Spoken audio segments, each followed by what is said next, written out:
The Alpha King's Luna disappeared at dawn, pregnant with his heir, running from a betrayal so deep it shattered an entire kingdom. They said she was weak, a pawn, a sacrifice wrapped in silk and called a bride. But when Alara Voss overheard the man she'd sworn herself to, calling her nothing more than a political solution, she made a decision that would set the frontier ablaze. No tears, no confrontation, just survival. This is the story of a woman who walked into fire and came out forged in steel. Stay until the end. Hit that like button. Drop a comment with your city. Let's see where this story reaches. Now, let's go back to where it all began. The fortress of Black Pine loomed against the winter sky like a predator's jaw, all stone teeth and shadow. Alara Voss stood at its gates for the first time on a morning so cold her breath hung in the air like dying ghosts. She wore white, as tradition demanded. A bride. A symbol. A lie. She wasn't here for love. She was here because her people were bleeding, and this marriage was the only treaty the warlords would accept. Behind her, the escort that had brought her from the southern highlands was already turning back, hoofbeats fading into the frozen morning. No one looked back. No one waved. Her father hadn't even come, sent a proxy instead, as if she were cargo being delivered. Fine, Alara thought, lifting her chin. I've been alone before. The massive iron gates groaned open, revealing a courtyard of gray stone and darker intentions. Guards lined the walls, their eyes tracking her every movement with the cold assessment of men who trusted nothing and no one. Welcome to your new home, Lady Voss. The voice came from a tall man with iron-gray hair and eyes like winter frost, Counselor Thorn, the Alpha King's right hand. He descended the steps with measured precision, his smile sharp enough to draw blood. I am Counselor Thorn. I manage the king's affairs. He paused, letting the words settle. All of them. Alara nodded, keeping her spine straight despite the cold seeping through her cloak. She'd learned early that survival wasn't about strength. It was about refusing to break where others could see. The king will meet you in the Great Hall, Thorn continued, already turning away as if she were a task to check off a list. Do try not to embarrass yourself. First impressions matter here, though I suspect yours was decided long before you arrived. She didn't respond. Words were wasted on men like him, men who measured power in cruelty and control. The fortress interior was vast and cold, all dark wood and iron chandeliers that threw harsh shadows across stone floors worn smooth by centuries of boots and blood. Servants moved like ghosts, eyes down, mouths shut. No one smiled. No one welcomed her. They simply parted like water around a stone, reforming behind her as if she'd never been there at all. Alara cataloged everything. The exits, the guard rotations, the nervous glances the servants threw toward closed doors. Fear lived in these walls, old and settled and accepted. The great hall doors groaned open on hinges that shrieked like dying birds. And there he was, Alpha King Kale Draven. He stood at the far end of the hall, silhouetted against massive windows that framed the brutal mountain range beyond. Tall, easily 6.5 feet, broad-shouldered, built like a warrior who'd earned every scar. Dark hair swept back from a face carved in sharp lines, handsome in the way a blade is handsome, dangerous, unforgiving, beautiful and terrifying in equal measure. His eyes met hers across the distance. Gold, pure molten gold, predator's eyes. For a heartbeat, neither moved. The hall held its breath. Then he descended the dais steps with the fluid grace of something built to hunt, and Alara forced herself to stand her ground, even as every instinct screamed to run. She'd faced down drunk soldiers, power-hungry nobles, and her own father's indifference. She could face this. Alara Voss. His voice was deep, controlled, carrying the weight of absolute authority. Daughter of the Southern Highlands, the treaty bride. Not my bride, not even a bride. The treaty bride. A designation, a function. Your Majesty. She dipped her head, respect, not submission. There was a difference, and she needed him to see it. We marry at sundown, he said flatly, as if discussing supply routes. The council has arranged everything. You'll be given quarters, a lady's maid. Whatever you need to prepare yourself. I don't need much. His gaze sharpened, those gold eyes narrowing slightly. Is that defiance or practicality? Survival, Something flickered in those predator eyes, surprise maybe, or curiosity. Then it was gone, shuttered behind that wall of stone he wore like armor, like a second skin he'd been born into. "Good," he said quietly, and for just a moment his voice carried something almost like approval. "You'll need that here." He turned and walked away without another word, his boots echoing across the hall like a countdown. The sound faded into nothing, swallowed by stone and silence. Alara exhaled slowly, her fingers unclenching from fists she hadn't realized she'd made. So this was her future. Cold stone, colder king. A marriage built on blood and politics, where she was the mortar holding a broken piece together. Necessary, perhaps, but ultimately invisible. Unimportant. Fine. She'd survived worse. She'd survived this too. The wedding. The ceremony was a spectacle designed to awe and intimidate in equal measure. Hundreds of witnesses packed the great hall, pack members, nobles, warriors, and visiting dignitaries from territories Alara had only heard of in stories. Ritual fires burned in massive braziers, filling the air with smoke and the scent of burning pine. Ancient words were spoken in languages Alara barely understood, the syllables rolling like thunder through the vaulted space. She stood beside Kael in a gown of silver and frost white that had been waiting in her chambers, exquisite, expensive, and chosen by someone who'd never asked her preference.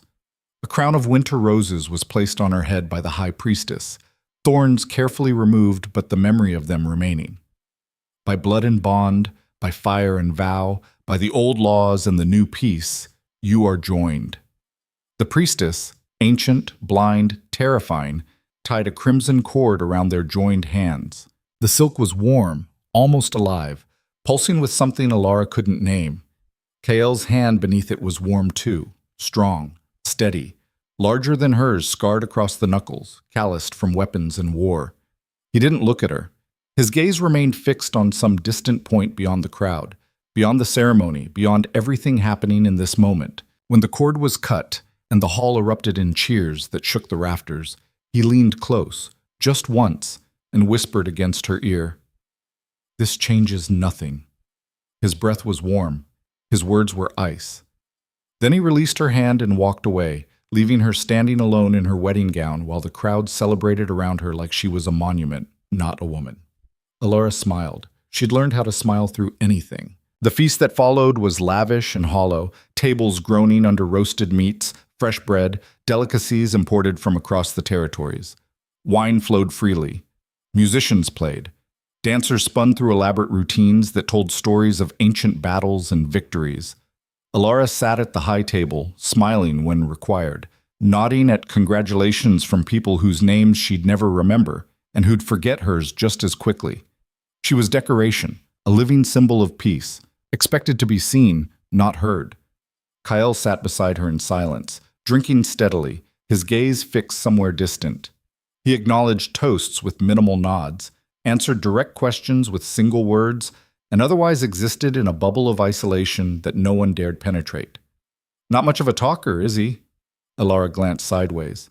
A woman with sharp features and darker skin leaned in from the next seat, mid-30s, muscular, with scars visible along her neck, and the kind of eyes that missed nothing. She wore warrior's leather, not courtly silks. "I hadn't noticed," Alara replied dryly. The woman smirked. "Lady Mira, senior warrior, Southern Battalion. I train the scouts and the younger fighters." She raised her cup. "Welcome to Black Pine, Lady Voss.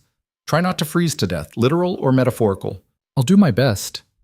"You'll do fine here," Mira continued, her voice dropping to something more genuine. "Just don't expect warmth. Kael doesn't do warmth. Hell, half the time I'm not sure he remembers what it feels like." "I wasn't expecting it," Alara said honestly. "Good." Mira's eyes softened slightly. "Most people come here expecting the stories, the noble king, the romantic warrior, all that nonsense. They're always disappointed." She paused. "But you already knew that, didn't you?" "I knew what I was walking into." "Smart." Mira raised her glass higher.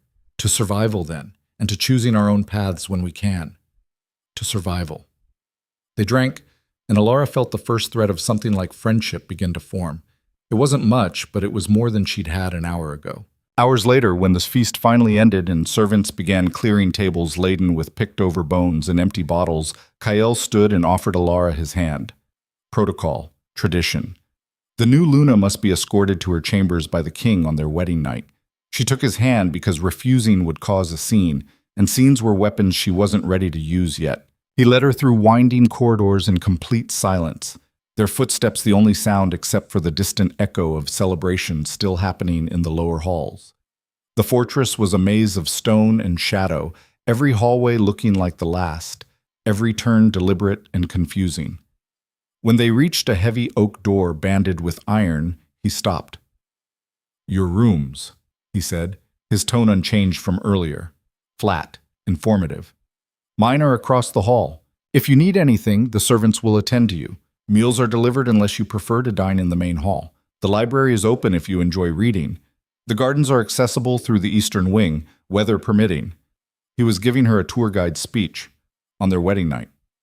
"I know," Alara interrupted. "You don't have to pretend." His jaw tightened, the first sign of real emotion she'd seen since the ceremony. "I'm not pretending anything." "Good." She met his eyes, refusing to look away. "Neither am I. This is a political arrangement. You made that clear. I'm here to be a symbol of peace, not a wife. I understand my role." "Do you?" His voice dropped, something dangerous entering it. "Do you understand what it means to be Luna of this pack? What will be expected of you?" "I understand that I'm expected to be quiet, decorative, and compliant," Alara said evenly. "I understand that I'm a solution to a problem, not a person. I understand that you'll do your duty when required and otherwise pretend I don't exist." The silence that followed was sharp enough to cut. "That's what you think?" Kael's eyes blazed gold in the torchlight. "That I see you as—" "It doesn't matter what you see," Alara cut him off. "It matters what you do. And right now you're standing in a hallway telling me where the library is instead of—" She stopped herself. "Never mind. Thank you for the escort, Your Majesty. I can find my own way from here." She turned toward the door. His hand caught her wrist, gentle but firm. "Wait." She didn't turn around. "Why?" For a long moment, he didn't answer. His thumb pressed against her pulse point, feeling it race. "I don't know," he finally said, and his voice was different now, quieter, almost lost. "I don't know what I'm supposed to do with you." "You're not supposed to do anything," Alara said softly. "I'm here. The treaty is sealed. The war is over. You got what you needed. Is that really what you think happened here?" His grip tightened slightly. "That I needed this? Didn't you?" Another silence. Longer. Heavy. Then he released her wrist and stepped back, the walls slamming back into place around him so fast Alara almost heard them lock. "Sleep well, Lady Voss." He disappeared into his own chambers across the hall, and the door shut with the finality of a tomb ceiling. Alara stood alone in the corridor, still wearing her wedding crown of winter roses. She lifted a hand to remove it, felt a thorn they'd missed pierce her finger. Blood welled up, dark and red. She watched it for a moment. Then she went inside, locked the door, and didn't cry. She'd survived her wedding day. She'd survived the rest. Weeks of silence. Days blurred into weeks. Alara learned the rhythms of black pine, rigid, cold, efficient as a military machine. She attended council meetings where she wasn't allowed to speak, just sit and observe while men twice her age debated territory disputes and trade agreements. She presided over formal dinners where conversation died the moment she entered, reduced to polite small talk and weather observations. She walked the fortress gardens alone while Kael trained his warriors in the yards below, or locked himself in strategy rooms for hours on end. They barely spoke. When they did, it was surface level, polite, distant. The kind of exchanges you'd have with a stranger you were forced to share space with. "The winter supplies are ready." "Good." "The border patrols report no unusual movement." "Understood." "The harvest reports are due next week. I'll review them." Nothing real. Nothing human. Nothing that acknowledged they were supposedly married, supposedly bound, supposedly anything more than two people who happened to live in the same fortress. Alara threw herself into learning. If she was going to be stuck here, she'd at least understand what here meant. She studied the pack's history, reading everything the library held: the wars, the alliances, the betrayals, the complex web of politics that governed pack law and territorial rights. She memorized names and faces, learned which families held power and which were falling from favor. She listened to the servants' gossip. They talked more freely around her than around Kael, seeing her as harmless, irrelevant. She learned about Counselor Thorne's growing influence, about warriors who questioned Kael's decisions, about old grudges and new tensions. If she was going to survive here, she needed to understand the game, and she needed allies. Lady Mira became the first. The warrior had no patience for court games, and even less for Counselor Thorne's manipulations. "You see it too, don't you?" Mira said one afternoon as they walked the battlements, the wind cutting through their cloaks like knives. "See what?" "How they're positioning you, the perfect silent Luna, decorative, obedient, useless." Mira's eyes scanned the horizon with practiced efficiency. "They want you to be a symbol, not a person. A pretty thing to point at during ceremonies." Alara's hands tightened on the stone wall. "I'm not useless." "I know that. You know that." Mira glanced at her. "But they don't want you to know, especially Thorne. He had Kael's ear long before you arrived, and he's not about to share power with a southern bride he sees as an interloper." "What does Kael think?" Mira laughed, but there was no humor in it. "Kael doesn't think about you at all. No offense, it's not personal. He doesn't think about anyone except the pack, the kingdom, the endless damn responsibilities he was born into. He's been groomed since childhood to be a weapon, not a husband." Alara absorbed that, watching clouds gather over the mountains. "Then I'll have to make him think." Mira's grin was fierce. "Now that's the spirit. You're tougher than you look, Lady Voss." "I had good teachers, mostly bad experiences." "The best teachers," Mira agreed. They stood in companionable silence for a while. Two women who understood what it meant to survive in spaces that didn't want them. "Can I ask you something?" Alara said finally. "Shoot." "Why are you helping me? You barely know me." Mira considered the question, her scarred hands resting on her belt. "Because I've watched Kael become more stone than man over the years. Watched him disappear into duty until there was nothing left but the crown. And I thought maybe, just maybe, having someone who wasn't afraid to call him on his bullshit might wake him up." She shrugged. "Plus, I like you. You've got spine. That's rare around here." "Thank you," Alara said quietly. "Don't thank me yet. Having spine in this place is dangerous. I'll take my chances." "Famous last words," Mira muttered, but she was smiling.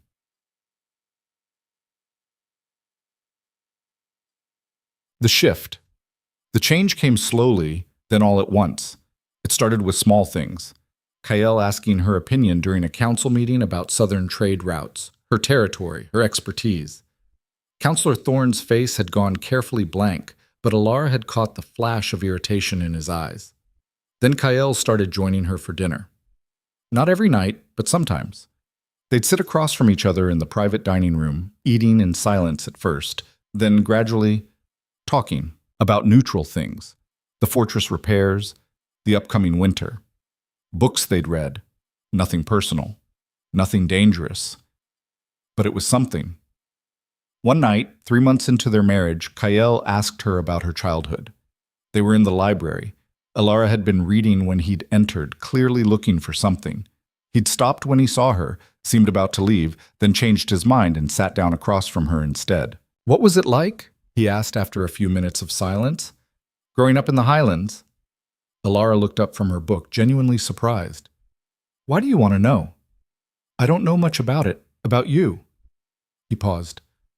"That seems wrong." She set her book aside. "It was beautiful, harsh, but beautiful. Mountains and forests, rivers that ran so cold they'd steal your breath. My father ran the territory like a business. Everything had a price. Everyone had a use. Including you." It wasn't a question. "Including me," she confirmed. "I was trained to be marriageable, educated enough to be interesting, obedient enough to be controlled, pretty enough to be valuable." She smiled without humor. "I was a good investment." Kael's jaw tightened. "I'm sorry." "For what? You didn't create the system." "No, but I benefited from it." His eyes met hers. I needed an end to the war. The council suggested a marriage alliance your father offered you. I accepted. I didn't ask what you wanted. Would it have mattered if you had? I don't know, he said honestly. Probably not. The pack needed peace more than I needed a clear conscience. The honesty startled her. No deflection, no pretty lies. What about you? She asked. What was your childhood like? He was quiet for so long she thought he wouldn't answer. Non-existent, he finally said. I was trained from the moment I could walk. Combat, strategy, pack law, how to kill, how to lead, how to make impossible decisions without flinching. He stared at his hands. My father believed emotion was weakness. My mother died when I was 6. After that, it was just duty. That sounds lonely. It was efficient. He looked up. Lonely implies I knew something different was possible. Alara's chest ached. That's the saddest thing I've ever heard. It's just reality. It doesn't have to be. Something flickered in his eyes. Hope, maybe, or fear of hope. Doesn't it? I'm the Alpha King. The pack comes first, always. There's no room for what? Being human? For mistakes, he corrected. Every decision I make affects thousands of lives. I can't afford to be ruled by feelings or wants or anything except what's best for them. And what about what's best for you? He smiled, but it was broken. I stopped asking that question years ago. They sat in silence, the fire crackling between them. For what it's worth, Alara said quietly, I think you're more than just a king. You don't know me well enough to think that. Maybe not, but I'd like to. Kale looked at her for a long moment, something shifting in his expression. So would I. Like to know you, I mean. It was a small thing, a crack in the wall, but it was enough. The storm. It happened 6 weeks later, on a night when winter showed its teeth. The storm hit just after midnight, wind screaming through the mountain passes, rain hammering the fortress stones like artillery. Thunder split the sky in jagged pieces, and lightning turned everything white and stark and unreal. Alara had always loved storms, the chaos, the power, the reminder that nature didn't give a damn about human plans or politics or carefully constructed walls. She stood at her window, watching the world tear itself apart. A knock at her door. She froze. Another knock. Harder, more urgent. Alara crossed the room and opened the door a crack. Kyle stood there, rain-soaked despite being inside, breathing hard. His shirt clung to his chest, hair plastered to his face, and he looked wild, unguarded, raw. May I come in? His voice was rough, almost pleading. Alara stepped back without a word. He entered and she closed the door behind him. The silence stretched, filled only by the storm's roar and their breathing. Why are you here? She asked quietly.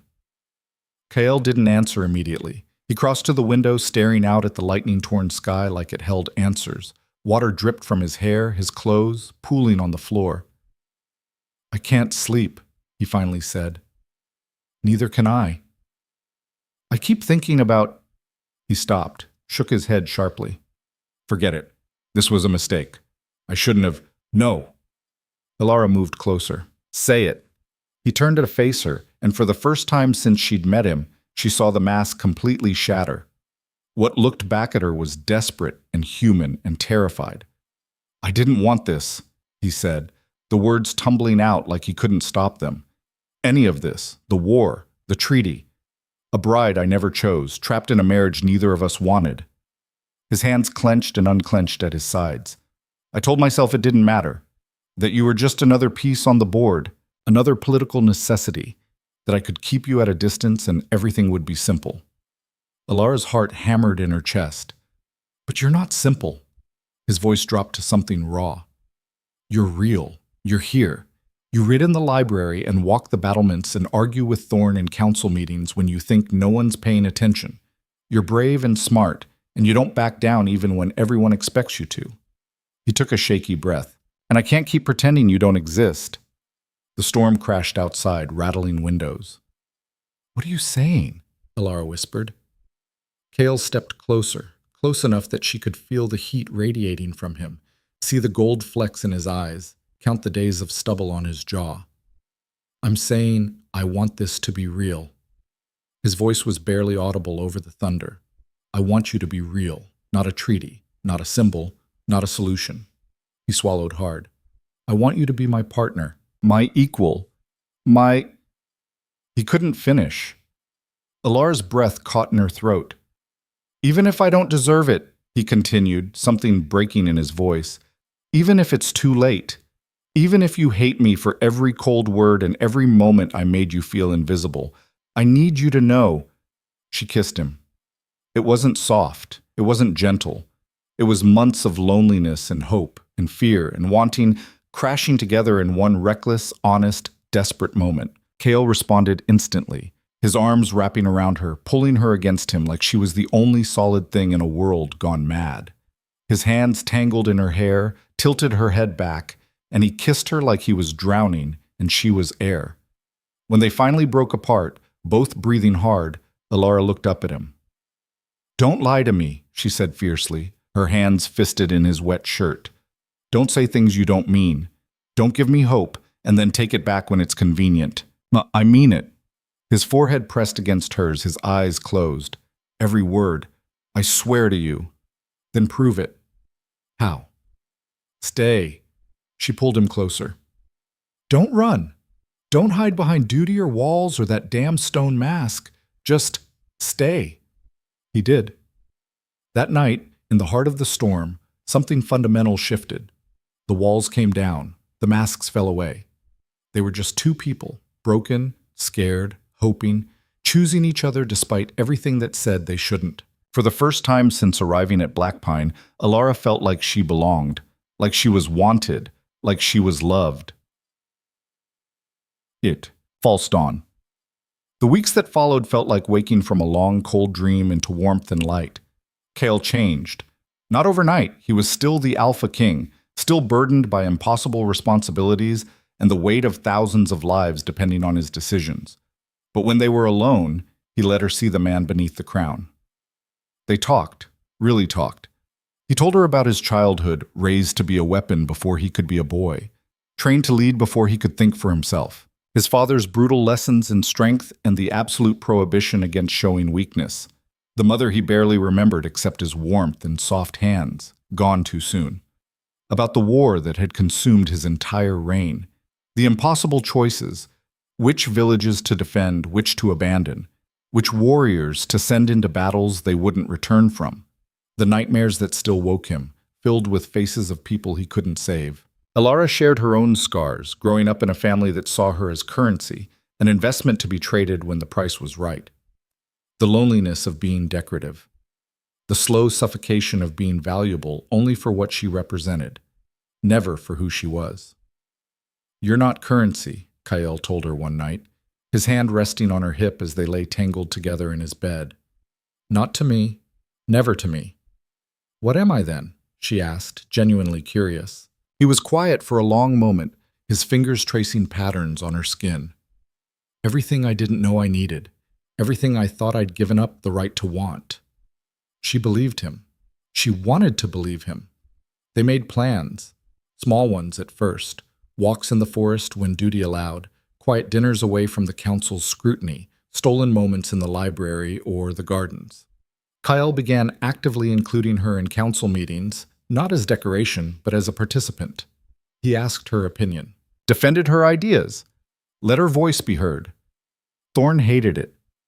My king, the counselor said one morning, his tone dripping false concern like poison from a blade. Are you certain it's wise to involve the lady in military strategy discussions?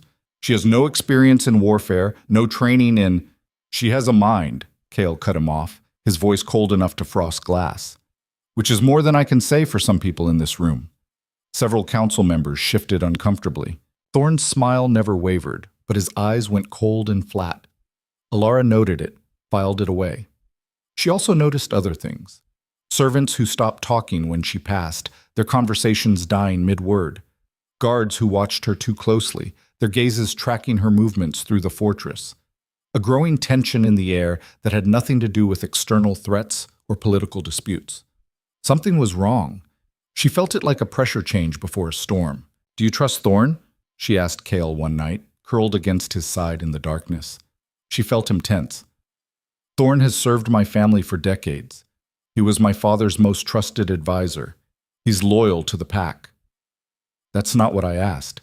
Kyle was quiet for a long moment, his hand stilling where it had been running through her hair. I trust his competence, his knowledge, his commitment to the pack's survival. Another pause. His loyalty to me personally. He trailed off. Why do you ask? Just a feeling. Feelings aren't evidence, Elara. No, she agreed, hearing the edge in his voice. But they're warnings, and I've learned to listen to mine. Kale pulled her closer, kissed her forehead. I'll be careful. I promise. But Thorn is complicated. He knew my father, helped raise me. I can't just... I'm not asking you to cast him out. Just watch him.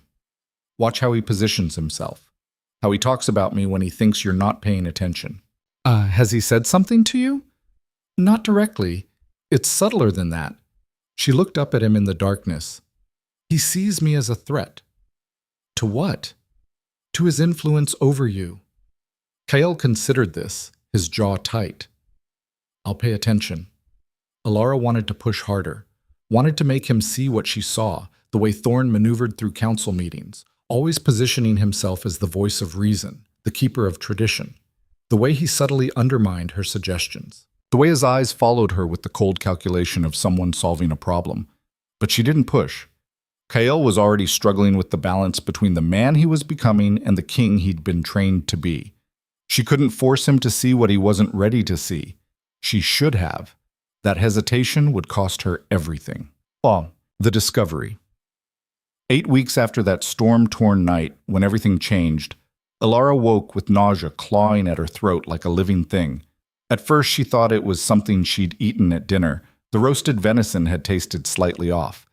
But when it happened again the next morning, and the next, and the next, she knew. Her cycle hadn't come. Her breasts were tender, and every morning brought the same wretched sickness that left her gasping over a basin. Lady Mira confirmed it, her grin splitting her scarred face ear to ear. Congratulations, Luna. You're carrying the next heir to Blackpine. Elara's hand went to her stomach, still flat. Nothing showed yet, but inside. How far? 6, maybe 7 weeks. Hard to say exactly. Mira squeezed her shoulder. You'll need to tell Kyle soon. This changes everything. Elara nodded, her mind spinning like a top. A child. Kyle's child. The future of the pack growing inside her. Everything she'd hoped for. Proof that this marriage could be real, that she wasn't just a treaty, but a partner, a mother, a future.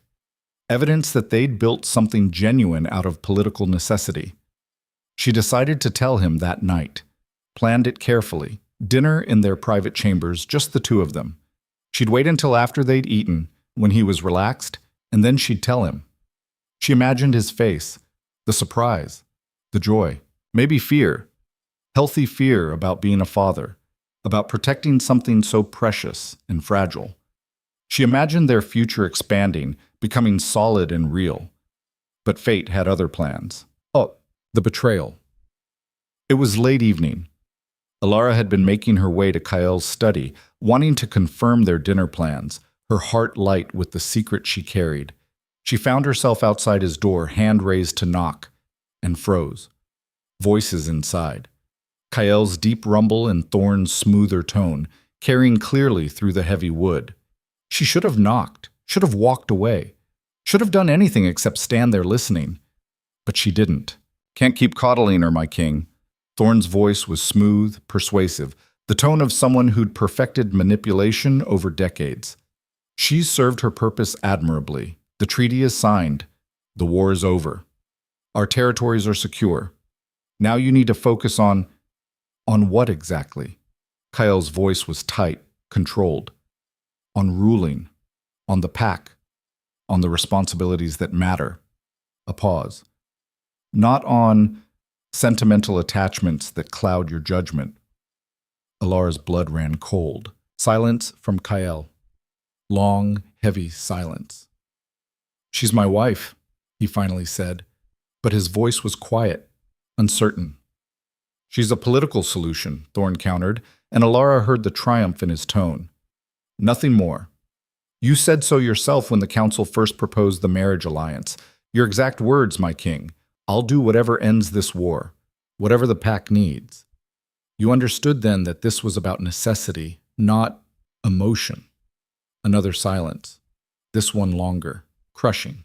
Alara waited for Kyle to argue, to defend her, to say that things had changed, that she was more than a solution, that she mattered.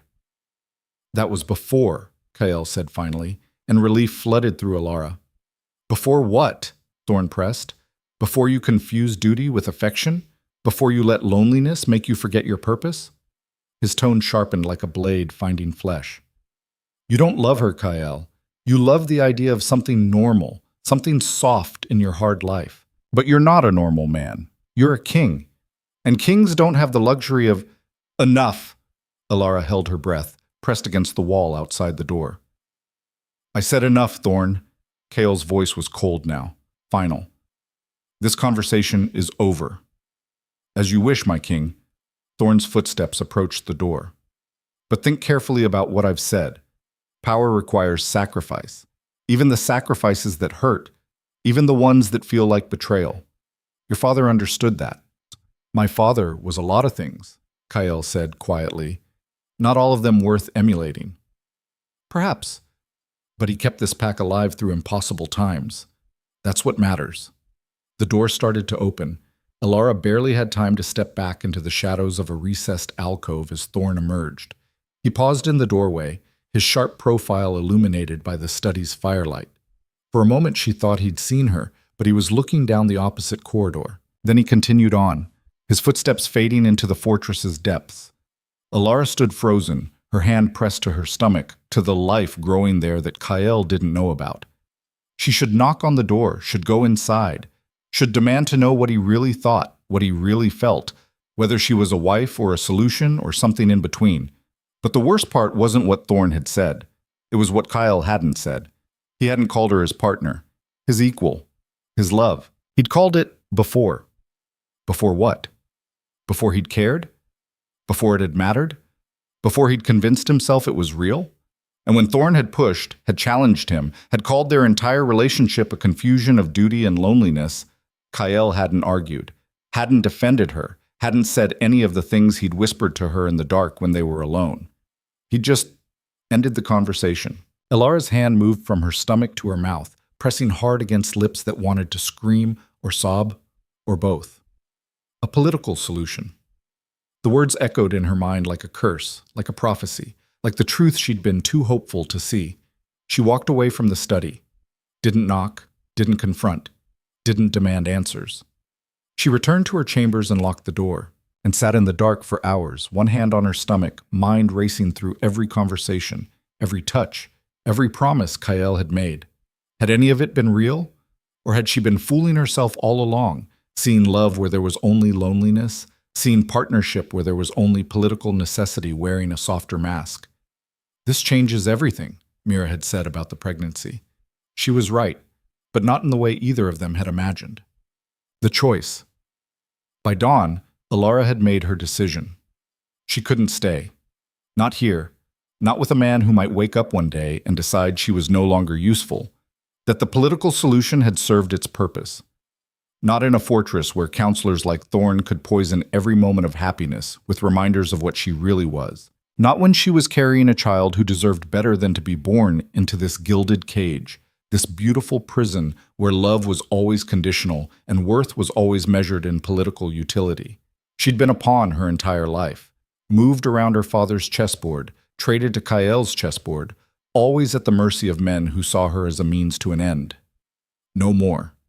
This child would not be raised as a piece in someone else's game, and if that meant running, if that meant facing the brutal frontier alone, pregnant, with winter coming, then so be it.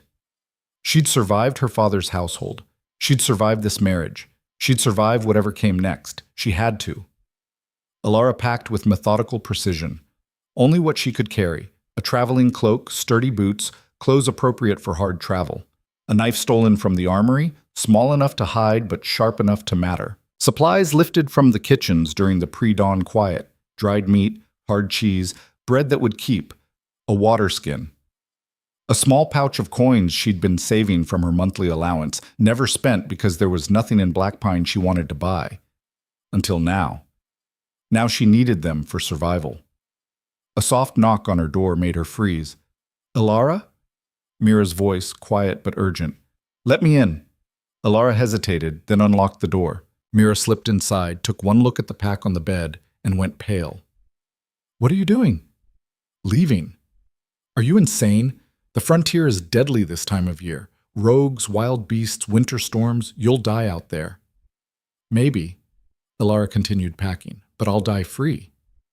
"This is about Kael, not a question." "What happened?" "I heard him, last night, talking with Thorn." Ilara's hand stilled on a rolled blanket. "Thorn called me a political solution, said I'd served my purpose. And Kael, he didn't argue, didn't defend me, just ended the conversation." "That doesn't mean—" "It means exactly what I think it means," Ilara cut her off. "I've been fooling myself, Mira, seeing what I wanted to see, believing promises made in the dark because I was lonely and desperate and stupid." "You're not stupid. Then why did I let myself hope?" Her voice cracked. "Why did I think this could be real when every piece of evidence said otherwise?" Mira grabbed her shoulders. "Listen to me. Whatever you heard, whatever Thorn said, talk to Kyle. Make him explain. Make him choose." "I already know what he'll choose," Ilara said quietly. "The pack, the kingdom, duty. He'll choose what he's always chosen." She pulled free. "I'm not asking him to pick. I'm making my own choice for once in my life." "Ilara Ichi?" "I'm pregnant."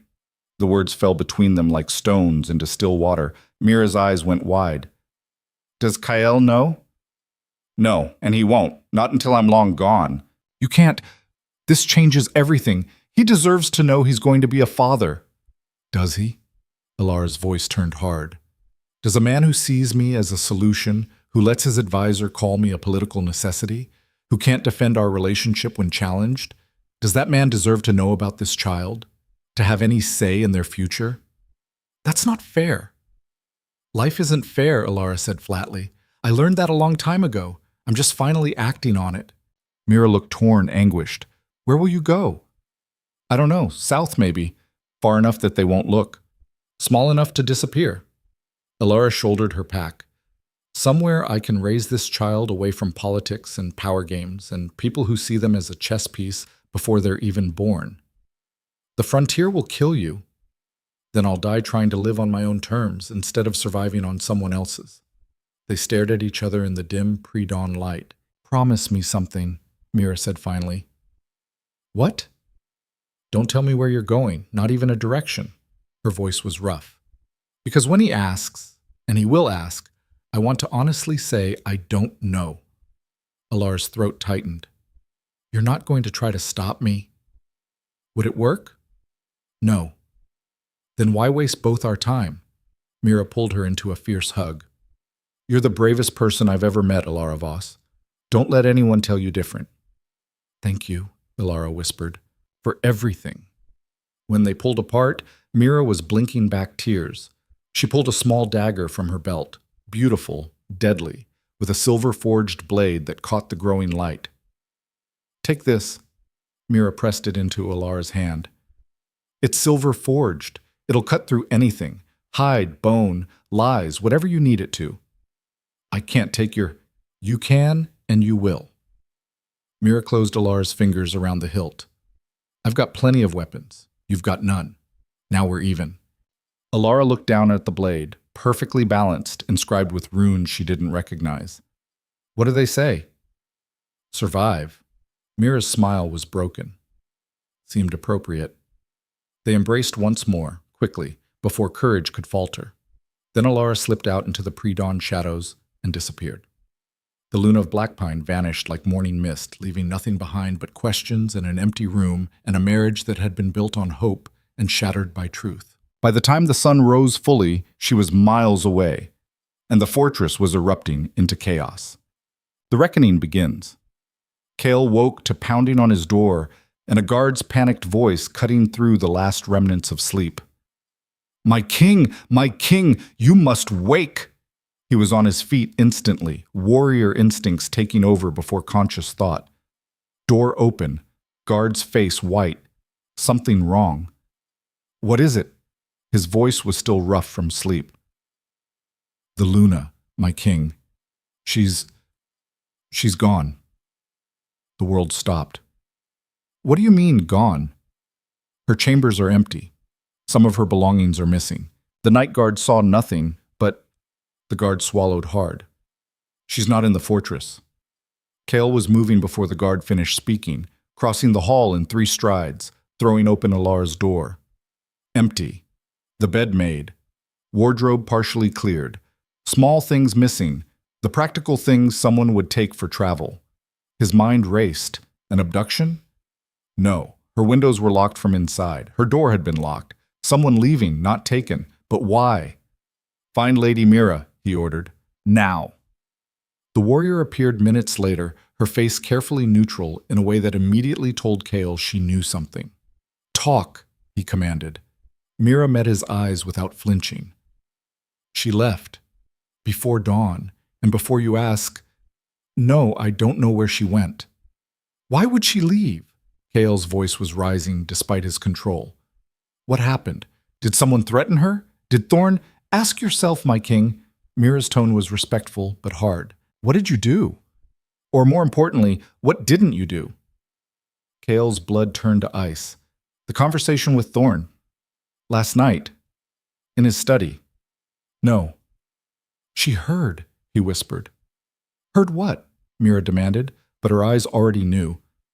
Thorn came to my study, started questioning my relationship with Alara, called her a political solution, said I was confusing duty with affection. Kael's hands clenched into fists. I told him to stop, ended the conversation, but I didn't. I didn't defend her the way I should have, didn't say what she needed to hear. I just shut it down and thought that was enough. It wasn't, Mira said flatly. I know that now. The roar echoed through the chamber. Several guards flinched. I know, but I thought I'd made it clear to her, in private. When we were alone, I thought she knew. Knew what? That you loved her? That she mattered? Mira stepped closer. Because from where she stood, listening to that conversation, all she heard was you letting Thorn call her a solution and not fighting back hard enough to prove him wrong. Kale felt like he'd been gutted. Where would she go? I told you, I don't know. Mira, I don't know, she repeated, more forcefully. And before you waste time interrogating me, she made me promise not to ask. Didn't want me to have to lie to you. Then how do we find her? Desperation bled into his voice. The frontier is deadly. Winter's coming. There are rogues, bandits, wild territories. She won't survive alone out there. She's tougher than you think. That's not the point. Kyle wanted to put his fist through a wall. She shouldn't have to be tough. She should be here, safe, with... He stopped. Mira's expression shifted. With what, my king? There's more, Mira said quietly. Her face was torn, anguished. Something you need to know. What? A long pause, then... She's pregnant. The floor fell out from under Kyle's world. What? The word came out strangled. About 7 weeks. She only just confirmed it. Was planning to tell you. Mira's voice hardened. Before she heard you let Thorn call her nothing. Kyle couldn't breathe, couldn't think. His wife, his mate, was out there in the killing frontier, alone, pregnant with his child. His heir, because of him. Because he'd been too careful with words, too controlled with emotions, too afraid to show vulnerability even to the woman he... I love her, he said, the words ripping out of him like confession, like prayer, like agony. I love her, and I never told her, not clearly, not in a way she couldn't doubt. I thought showing her was enough. I thought... You thought wrong, Mira said, not unkindly, and now she's gone. Kale turned to the guards still hovering in the doorway. Assemble every tracker we have, every scout. Send riders to the border villages. I want search parties in every direction within the hour. Yes, my king. They scattered. Kale stood in Alara's empty room, surrounded by the small pieces of the life she'd left behind. A book on the nightstand, half read.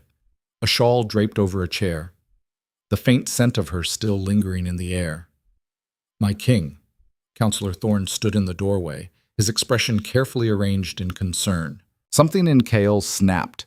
He had Thorne by the throat before the older man could speak, slamming him against the wall hard enough to crack plaster.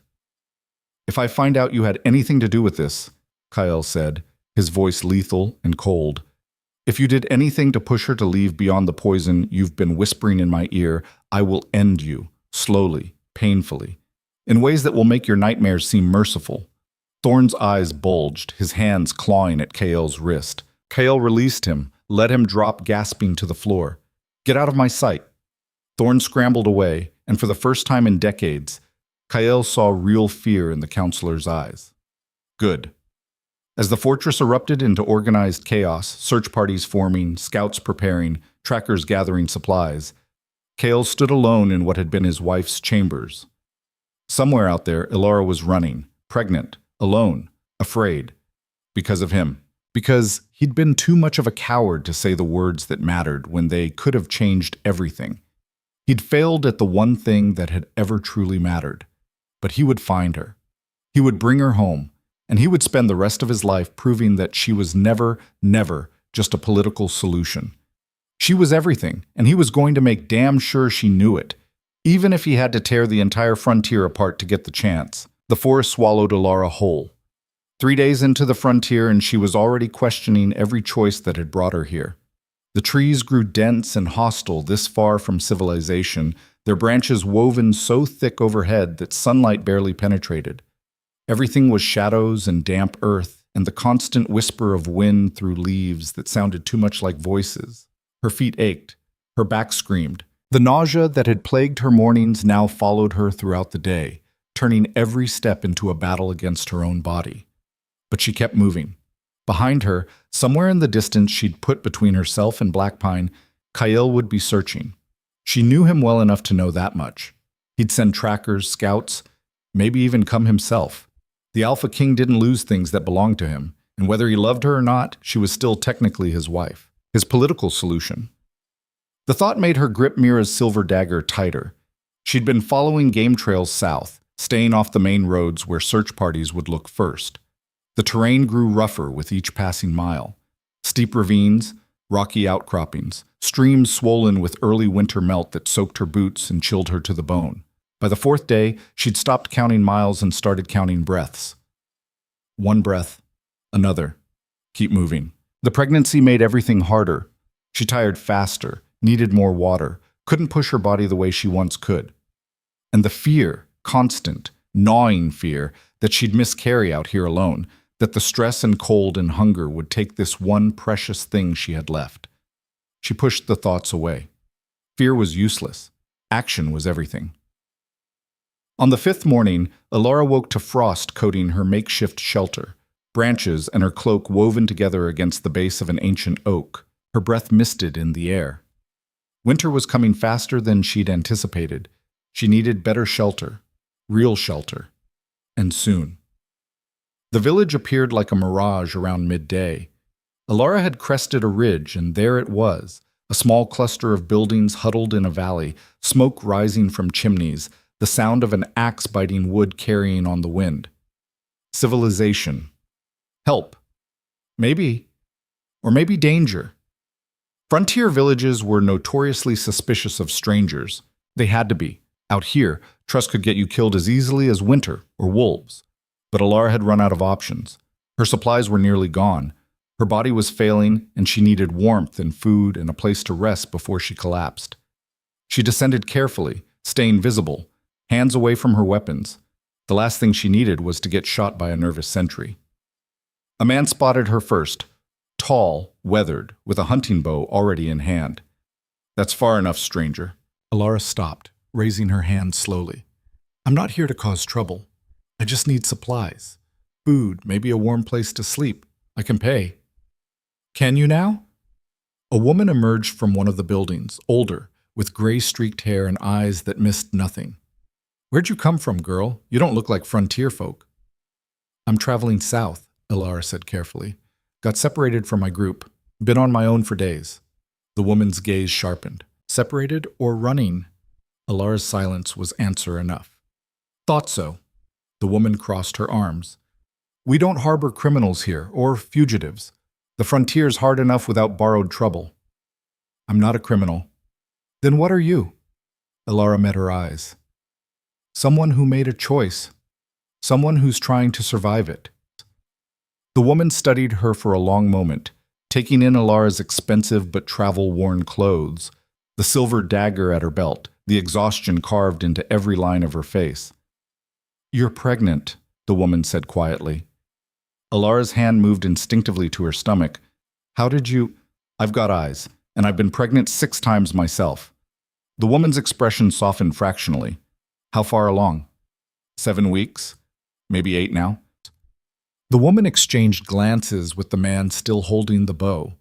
Some unspoken communication passed between them. My name's Margaret, the woman said finally. This is my husband, Thomas. We run this village, what there is of it. 15 families all told. We survive out here by being careful and not stupid. She paused. Helping a pregnant woman alone in the wilderness falls under not stupid. Barely. Relief flooded through Elara so intensely her knees nearly buckled. Thank you. I won't stay long, just enough to rest and resupply. We'll see about that. Margaret gestured toward the largest building. Come on, you look half dead already. Food first, questions later. The village common house was warm and crowded with curious faces. Word had spread fast. Stranger in town, pregnant and alone, clearly running from something. Elara could feel their eyes on her, assessing, judging, wondering what kind of trouble she'd bring. Margaret brought her soup, thick with vegetables and meat, the best thing Elara had tasted in days. She ate slowly, trying not to seem desperate even though she was. So, Margaret said, sitting across from her, you going to tell me what you're running from, or do I have to guess? Does it matter? Depends. If you've got a vengeful husband on your trail, that's one thing. If you've got the king's guard coming, that's another. Elara's spoon stilled. What makes you think it's either? Girl, I wasn't born yesterday. Those clothes, that cloak, that dagger. That's quality. Expensive. You're nobility or close to it. And nobility doesn't end up alone in the frontier unless something went very wrong or very right, depending on perspective. Elara set down her spoon. My husband is powerful. I don't think he'll stop looking. Does he have reason to hurt you? No, but he has reason to want me back. The baby his? Elara nodded. Margaret absorbed this. And you left anyway. I left because, Elara's voice was fierce, because I won't raise a child in a place where they're a chess piece before they're even born. Because I'm tired of being moved around other people's boards. Fair enough. Margaret leaned back. You can stay 3 days. Rest. Heal. Get your strength back. We'll give you supplies for the road, better ones than what you've got. But after that, you move on. We can't risk the attention. I understand. Thank you. Don't thank me yet. The frontier gets harder the farther south you go. Rougher territory, more rogues. Winter'll hit full force in a few weeks. Margaret's eyes were kind but honest. You might not make it. I have to try. Yeah, Margaret said softly. I suppose you do. That night, Elara slept in a real bed for the first time in days. It was simple. Straw mattress, rough blankets, but it felt like luxury. She drifted off to the sound of the village settling around her, families eating dinner, children laughing. Normalcy she'd almost forgotten existed. She woke to shouting. Elara was on her feet before her eyes fully opened, Mira's dagger in her hand, heart hammering. Outside, chaos. Voices raised in alarm, the clang of metal, Thomas's voice bellowing orders. She threw on her cloak and emerged into the pre-dawn darkness. The village was surrounded. Not by soldiers, not by Kael's trackers, rogues. A dozen of them, maybe more, forming a loose ring around the buildings. Men and women both, feral-looking, dressed in mismatched armor, and carrying weapons that had seen heavy use. Their eyes gleamed in the torchlight, predatory, hungry. Margaret stood at the front of the village defense, Thomas beside her, along with every able-bodied villager who could hold a weapon. We don't want trouble, Margaret called out. Take what you need from our stores and move on. The rogue leader, a massive man with a scarred face and dead eyes, laughed. We'll take what we want, starting with any women young enough to be useful. His gaze locked on Alara. Ice flooded her veins. "She's pregnant," Margaret said sharply. "Leave her be." "Don't care." The leader's smile was horrible. "Pregnant just means she's proven fertile. Worth more." Thomas raised his bow. "You'll have to go through us. Wasn't planning to go around." The rogues attacked. It happened fast. A surge of bodies, weapons clashing, screams cutting through the night. Alara found herself dragged backward by Margaret, shoved toward the common house. "Get inside, bar the door. I can fight. You're pregnant and half-starved." Margaret pushed her hard. "Get inside and hide." Alara stumbled through the door as the battle erupted in full. Through the window she watched Thomas fall, an arrow in his shoulder. Watched villagers fight desperately against opponents who'd clearly done this before. The rogues were winning. She couldn't just hide, couldn't cower while people who'd shown her kindness died protecting her. Alara gripped her silver dagger and made a choice. She emerged from the common house at a run, low and fast, targeting the rogue closest to Margaret. He never saw her coming, too focused on the older woman's desperate defense. Alara's blade found the gap between his ribs, punched through leather and flesh. He went down choking. "I told you to hide," Margaret snarled. "I'm done hiding." They fought back to back, Margaret with a short sword, Alara with her dagger. The silver blade cut through everything, armor, weapons, bone, just like Mira had promised. But there were too many rogues, too few defenders. One of them got past Alara's guard, his fist catching her temple. Stars exploded across her vision. She fell hard, tasted blood. The rogue leader loomed over her, grinning. "There you are!" He reached for her. An arrow sprouted from his throat. He staggered backward, eyes wide with shock, blood pouring from the wound. More arrows followed, precise, lethal, dropping rogues before they could react. Alara looked up. Riders poured into the village from the north, moving with military precision. Not rogues, not villagers. Kael's scouts, and at their head, on a massive black horse with gold eyes that matched his own, was the Alpha King himself. Kael fought like something unleashed, brutal, efficient, terrifying. His blade moved in arcs of silver light, each swing ending a threat. He cut through the rogues like they were nothing, his face a mask of cold fury. Within minutes, it was over. The surviving rogues fled into the forest, leaving their dead behind. The village defenders stood gasping, bleeding, alive. Kael's eyes scanned the chaos, found Alara on the ground. Everything else ceased to exist. He was off his horse and across the distance in seconds, dropping to his knees beside her. His hands, gentle despite their killing just moments ago, framed her face. "Are you hurt?" His voice was ragged. "Alara, look at me." "Are you hurt?" She stared at him, unable to process. He was here, he'd found her, he'd saved the baby, she whispered. His eyes widened. "What?" "I'm pregnant." The words tumbled out. 7 weeks, maybe 8. I was going to tell you, but then I heard what Thorne said, and I thought, I know.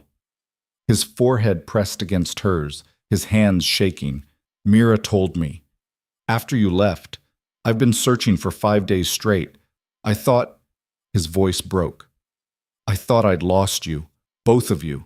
Margaret appeared above them, bloodied but alive. "Someone want to explain what the hell is happening?" Kael looked up, and something in his expression made Margaret take a step back. Alpha, pure, undiluted authority. "She's my wife," he said flatly, "the Luna of Blackpine, and she's coming home." "Like hell I am." Alara shoved at his chest. "I left for a reason, Kael. You can't just show up and go. We need to talk." His eyes bore into hers. Really talk. No walls. No masks. No running. He glanced at the dead rogues littering the village. "But not here. Let me get you somewhere safe first. Then you can hate me all you want." "I don't hate you." "Then what?" He looked desperate, lost. "What do you feel?" "I don't know anymore." Kael's jaw tightened. He stood, lifting her with him despite her protests. "Margaret, I assume. Thank you for sheltering her. I'm in your debt." Margaret crossed her arms. "She said she was running from you." "She was. She had good reason." He looked at Alara. "I gave her plenty of them." So why should she go back? She shouldn't. The admission clearly cost him. She should tell me to go to hell and never look back. But I'm asking anyway. Begging, if that's what it takes. His voice dropped. Because I love her, and I've been a coward about saying it when it mattered. Alara's breath caught. Pretty words, Margaret said skeptically. Men are good at pretty words. I know. Kael never looked away from Alara. That's why I'm going to prove it, however long it takes. The village was silent, except for the crackling of torch fires and the moans of the wounded. Alara looked at Margaret. You said I could stay 3 days. That was before your husband showed up with an army. They're not an army, they're scouts. Alara straightened despite her exhaustion. And I still have 3 days. I'm not leaving until I've rested, until these people are safe, until I've decided what I want. Kael's expression flickered, hope and fear warring. Fair enough. You can't stay here, Margaret protested. Those rogues will come back with reinforcements. We need to evacuate. Then we'll help you evacuate, Kael said immediately. My scouts will escort everyone to the nearest protected settlement. We'll leave guards to secure what you can't carry. You have my word. Margaret studied him for a long moment. You always keep your word. Yes. Even when it costs you? Especially then, she nodded slowly. All right. But the girl decides when she's ready to talk to you. Not before. Agreed. Alara wanted to be angry, wanted to tell him to leave, but watching him organize the evacuation with quiet efficiency, treating the wounded himself, speaking to each villager with genuine respect, she couldn't ignore what she was seeing. This was the man she'd fallen for, the one who'd broken through walls in a storm, the one who'd been vulnerable and honest and real. But was it enough? 3 days. She had 3 days to figure out if the man she loved still existed beneath the crown, or if she'd been fooling herself all along. The evacuation took 2 full days. Kael worked alongside the villagers, carrying supplies, tending animals, building travois for those who couldn't walk. He never complained, never pulled rank, never acted like a king doing peasants a favor. He acted like a man trying to earn forgiveness. Alara watched from a distance, helping where she could despite Margaret's protests about her condition. She was pregnant, not broken. And sitting idle while others worked wasn't in her nature. On the second night, as the last wagon was loaded and families prepared to depart at dawn, Kael found her alone by the dying village fire. May I sit? She nodded. He sat across from her, keeping distance between them, respectful, careful. You saved them, Alara said quietly. These people. You didn't have to. Yes, I did. They sheltered you. That makes them mine to protect. Is that the only reason? No. He stared into the flames. I would have helped anyway, because it was the right thing to do, because people out here deserve protection just as much as people in fortresses. He paused. Because I'm tired of making decisions based only on politics and strategy. I want to make choices based on what's right. That's a nice speech. It's not a speech. It's a promise. He finally looked at her. I know what you heard, what Thorne said, what I failed to say. You let him call me a political solution. I did, and I've regretted it every second since. His hands clenched. But Alara, you have to understand. I was raised to compartmentalize, to separate duty from desire, responsibility from feeling. My father beat emotion out of me before I was 10.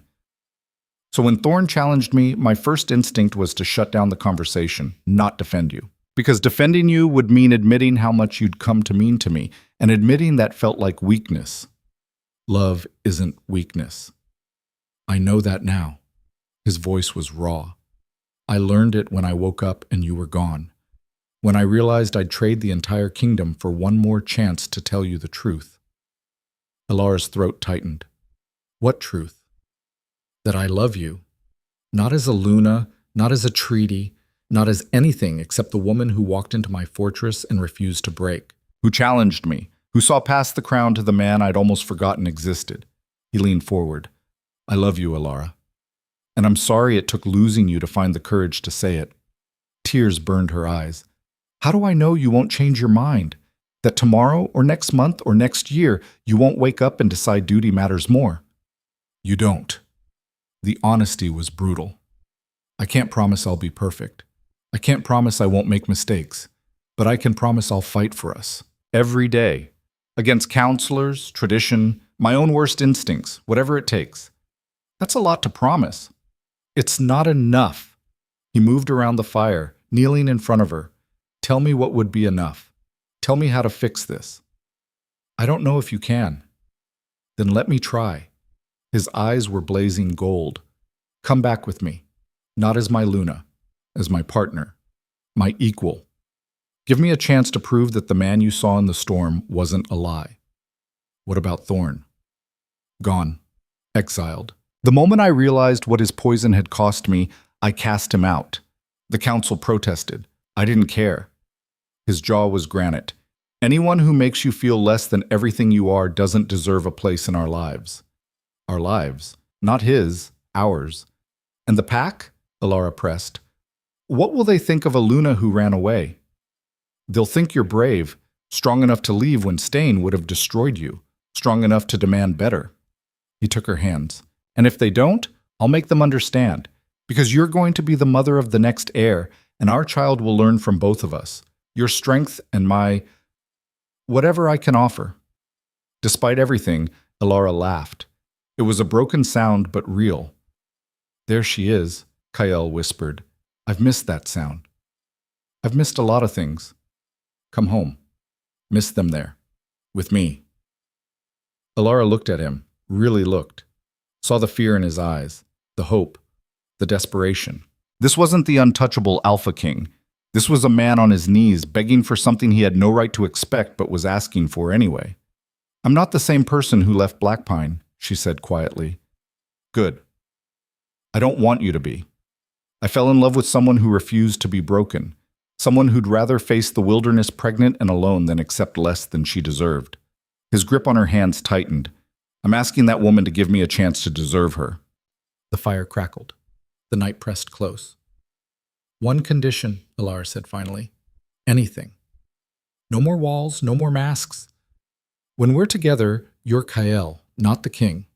You're honest with me, even when it's hard, especially when it's hard. Done. I'm not finished. She leaned forward.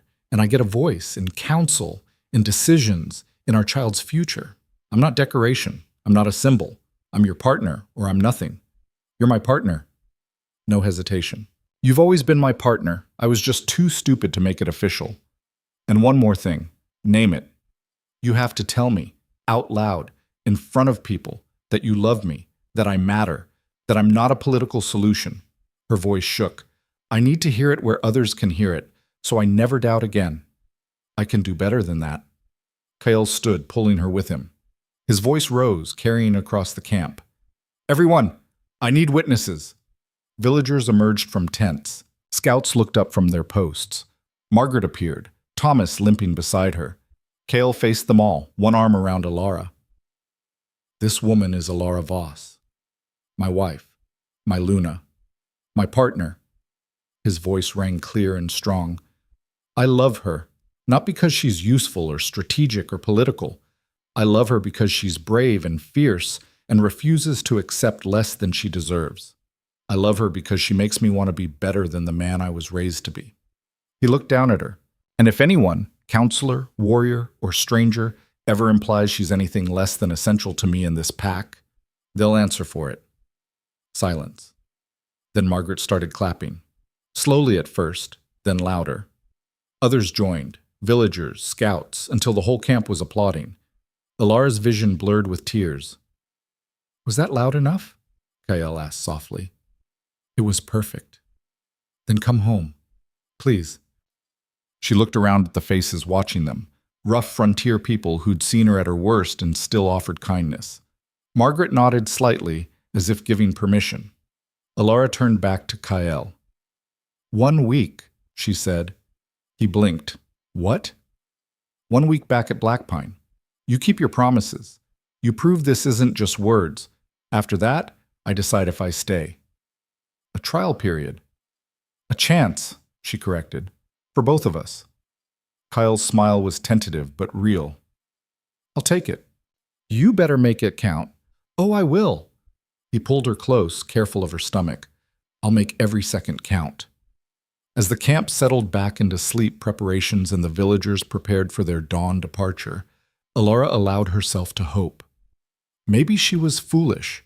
Maybe this would end in more heartbreak. But maybe, just maybe, the man kneeling in a frontier village declaring his love in front of strangers was real. Maybe the storm hadn't been a fluke. Maybe they could build something genuine. She'd find out in a week. Until then, she'd watch. Wait. Test every promise against action. Because words were easy. Proving them was everything. The journey back to Blackpine took 4 days instead of the 5 it had taken Alara to flee.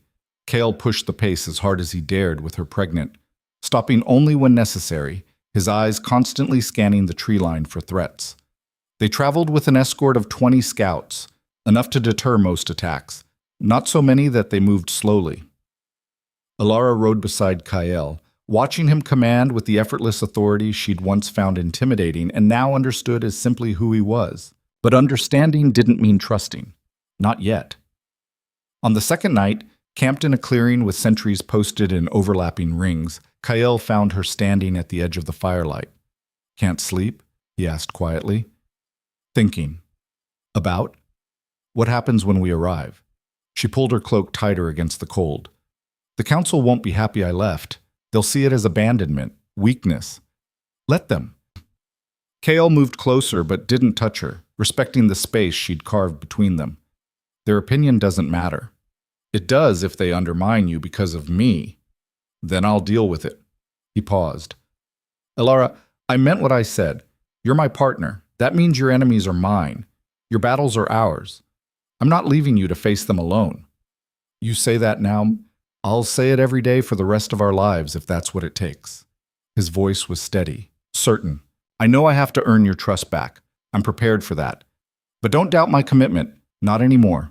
She looked up at him, searching his face in the flickering firelight. "What changed? Between the man who let Thorn call me a solution and the one standing here now?" "I lost you." Simple. Brutal. Or thought I had. And in that moment I realized every choice I'd made to protect my heart, every wall I'd built to stay safe, none of it mattered if you weren't there. I'd rather risk everything and have you than protect myself and lose you. That's terrifying. It is. He smiled slightly, but somehow less terrifying than the alternative. Alara studied him for a long moment. Then, slowly, she reached out and took his hand. Just that. A simple gesture that felt monumental. Kael's fingers closed around hers like she was something precious, fragile. 1 week, she reminded him. "I know. I'm counting every hour." They stood together in the darkness, hands linked, while around them the camp settled into watchful sleep. The fortress appeared on the 4th day like a promise and a threat in equal measure. Alara had forgotten how massive it was, how it dominated the landscape, all stone and iron and impossible angles designed to withstand siege. She'd fled this place desperate and broken. Now she was returning, what? Hopeful, cautious, still undecided? All of it, none of it. As they approached the gates, people gathered. Word had spread. The Luna had returned, brought back by the king himself. Alara could feel their eyes on her, assessing, judging, wondering if she'd come back defeated or defiant. She lifted her chin and met their stares. Defiant, then. Lady Mira was waiting in the courtyard, her face carefully neutral until she saw Alara. Then it cracked into genuine relief. "You're alive. You're actually alive." Mira pulled her into a fierce hug. "I've been going insane. Kael wouldn't tell me anything except that he'd found you and you were safe." "I'm safe," Alara confirmed, pulling back, "and apparently on trial for a week." "Trial?" Kael dismounted, moving to help Alara down despite her being perfectly capable. "I'm proving myself. She's deciding if I'm worth staying for." Mira's eyebrows shot up. "Well, that's a development." Among others. Alara's hand went to her stomach briefly. Mira's eyes widened. "You're still... the babies?" "Fine. We're both fine." "Thank the stars." Mira looked between them. "So what now?" "Now," Kael said, his voice carrying across the courtyard. "We have a council meeting. Immediately." The The Great Hall had never felt more hostile. Every council member was present, seated around the massive table like judges at a trial. Elara recognized the faces. Old families, powerful warriors, advisors who'd served Kael's father. And every single one of them looked at her with varying degrees of disapproval. Councillor Thorne's seat was conspicuously empty. "My king," Lord Aldrich spoke first, his gray beard bristling with indignation. "We're relieved you've returned safely, but bringing the Luna back after her departure raises questions." "I'm sure it does," Kael said mildly, taking his seat at the head of the table. He gestured to the empty chair beside him, the Luna's seat. "Elara, please." She sat, feeling every eye track the movement. "Let me address those questions," Kael continued. "Yes, the Luna left Blackpine. She had excellent reasons, which I take full responsibility for. She's returned of her own choice, under conditions she set, and she will be resuming her role as Luna, with full authority and voice in this council." "That's highly irregular," another councillor protested. "The Luna's role is ceremonial, not political. The Luna's role is whatever I say it is," Kael cut him off, his voice dropping to something dangerous. "And I say Elara Voss is my partner in all things, including governance. Anyone who has a problem with that can leave now." Silence. Heavy and tense. Lord Aldrich cleared his throat. "My king, we mean no disrespect. But the pack has protocols, traditions. A Luna who abandons her post, she didn't abandon anything." Kael's voice was ice. "She removed herself from an unsafe situation that I created through my own failures. That's not abandonment, that's survival. The pack sees it differently. Then the pack needs to learn to see more clearly." Kael leaned forward. "Let me be very clear. Elara carries my heir. She is my chosen mate, and she will be treated with the respect and authority that position demands. If anyone undermines her, questions her loyalty, or makes her feel unwelcome, they answer to me personally. Are we understood?" The councillors exchanged uncomfortable glances. "There's more you should know," Kael continued. "Councillor Thorne has been exiled for his role in creating the situation that drove the Luna to leave. His lands are forfeit. His family's titles are under review." "My king," Lord Aldrich looked genuinely shocked.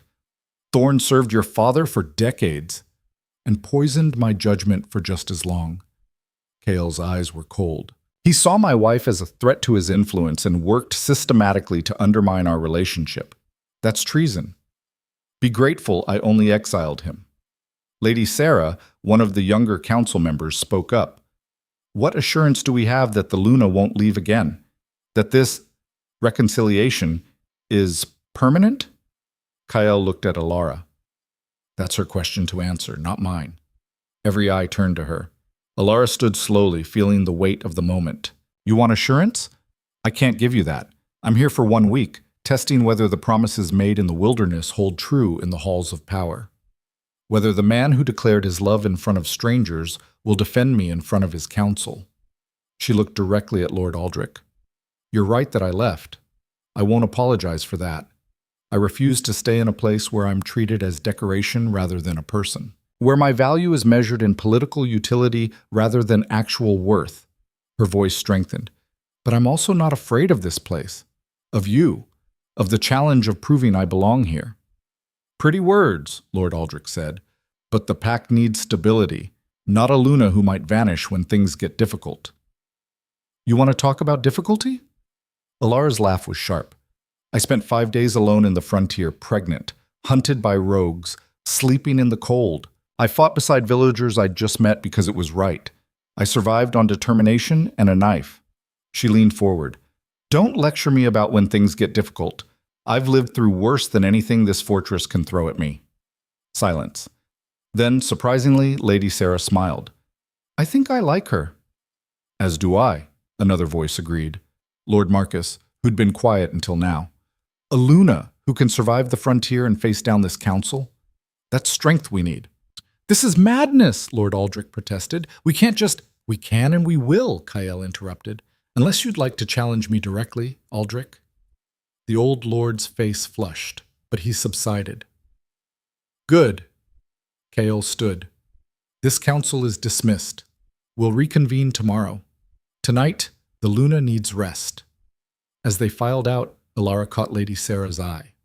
The younger woman nodded slightly. Acknowledgement, maybe, respect. It wasn't much, but it was something. Mira found them in the corridor afterward. That went better than I expected. Half of them hate me, Alara said. Only half? I'd call that a victory. Mira grinned. Aldrich hates everyone. Sarah's already on your side. Marcus respects strength. The others will follow Kael's lead eventually. Or plot against me. Well, yes, but that's just court politics. Mira's expression sobered. How are you really? The baby?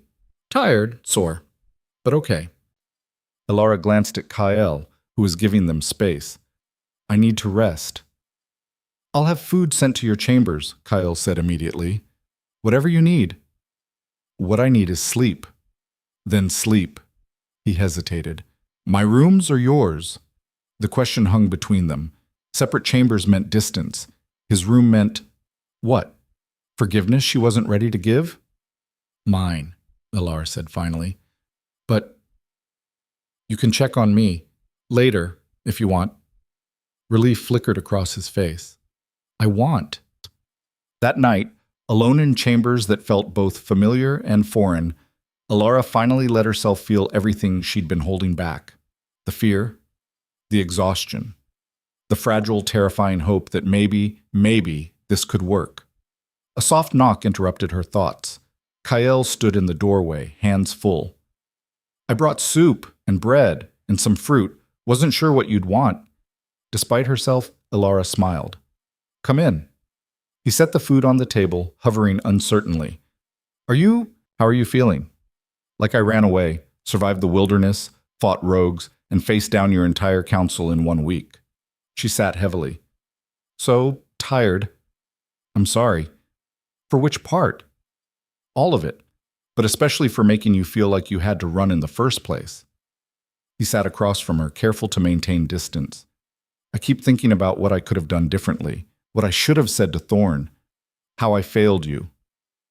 You did fail me, Alara said quietly, but you also came after me, saved that village, stood up to the council. She met his eyes. You're trying. That counts for something.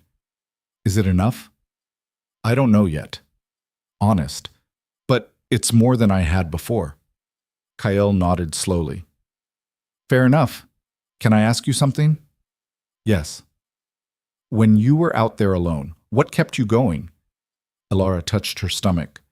This. Knowing I was carrying someone who deserved better than what I was running from. Someone who needed me to be strong. She paused. And anger, honestly. Anger at being treated like I didn't matter. Fury at a system that saw me as a solution instead of a person. You matter. His voice was fierce. You've always mattered. I'm starting to believe that. They talked through dinner, really talked, the way they had in the library before everything shattered.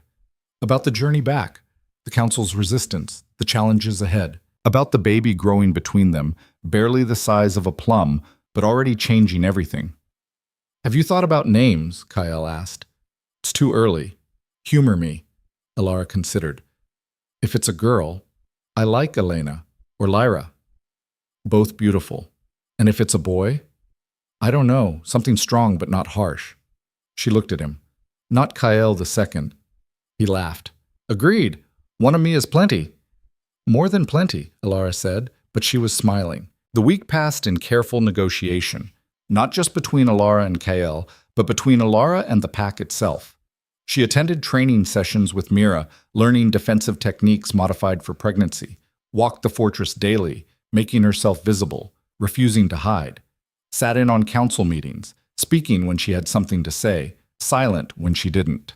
Some pack members remained hostile. Lord Aldrich made his disapproval clear at every opportunity, but others began to thaw, impressed by her refusal to back down, her willingness to engage, the strength she'd demonstrated. Kael kept his promises. He defended her publicly, consulted her privately, made space for her voice in decisions both large and small. When Lord Aldrich questioned her judgment on a supply issue, Kael shut him down immediately.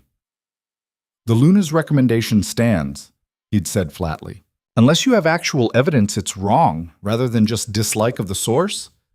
Aldrich had subsided, fuming, but the real test came 6 days into her week.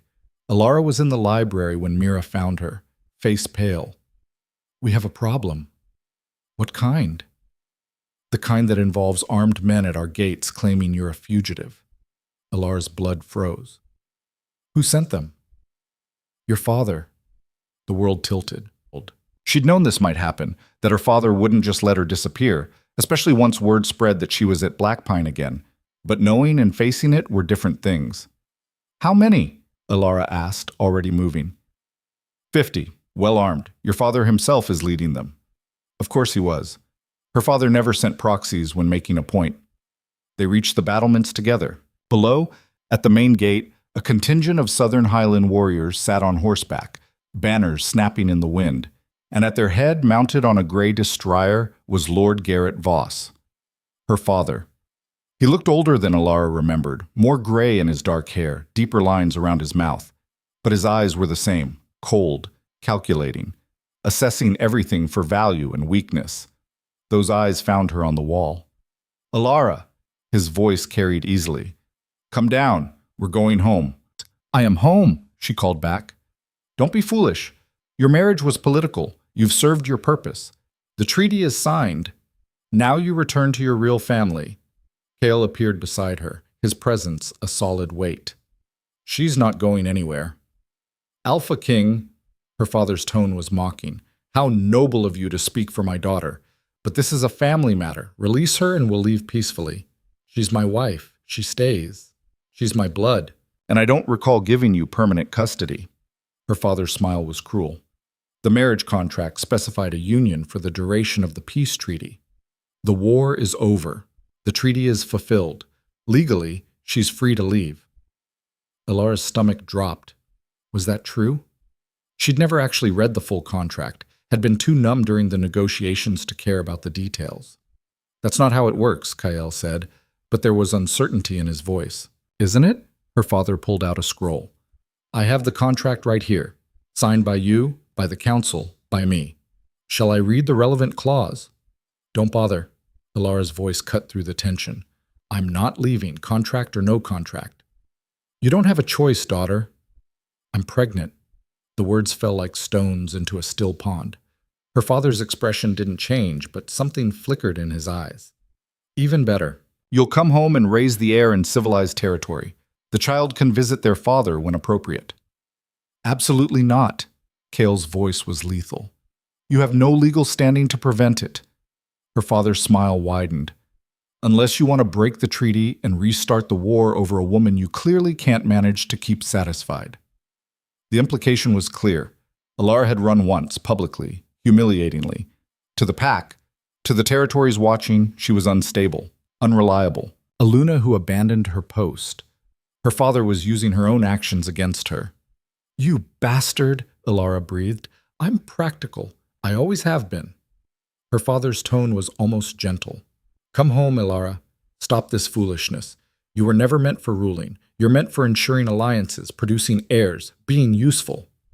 "I'm more than useful." "Are you?" He gestured at the fortress.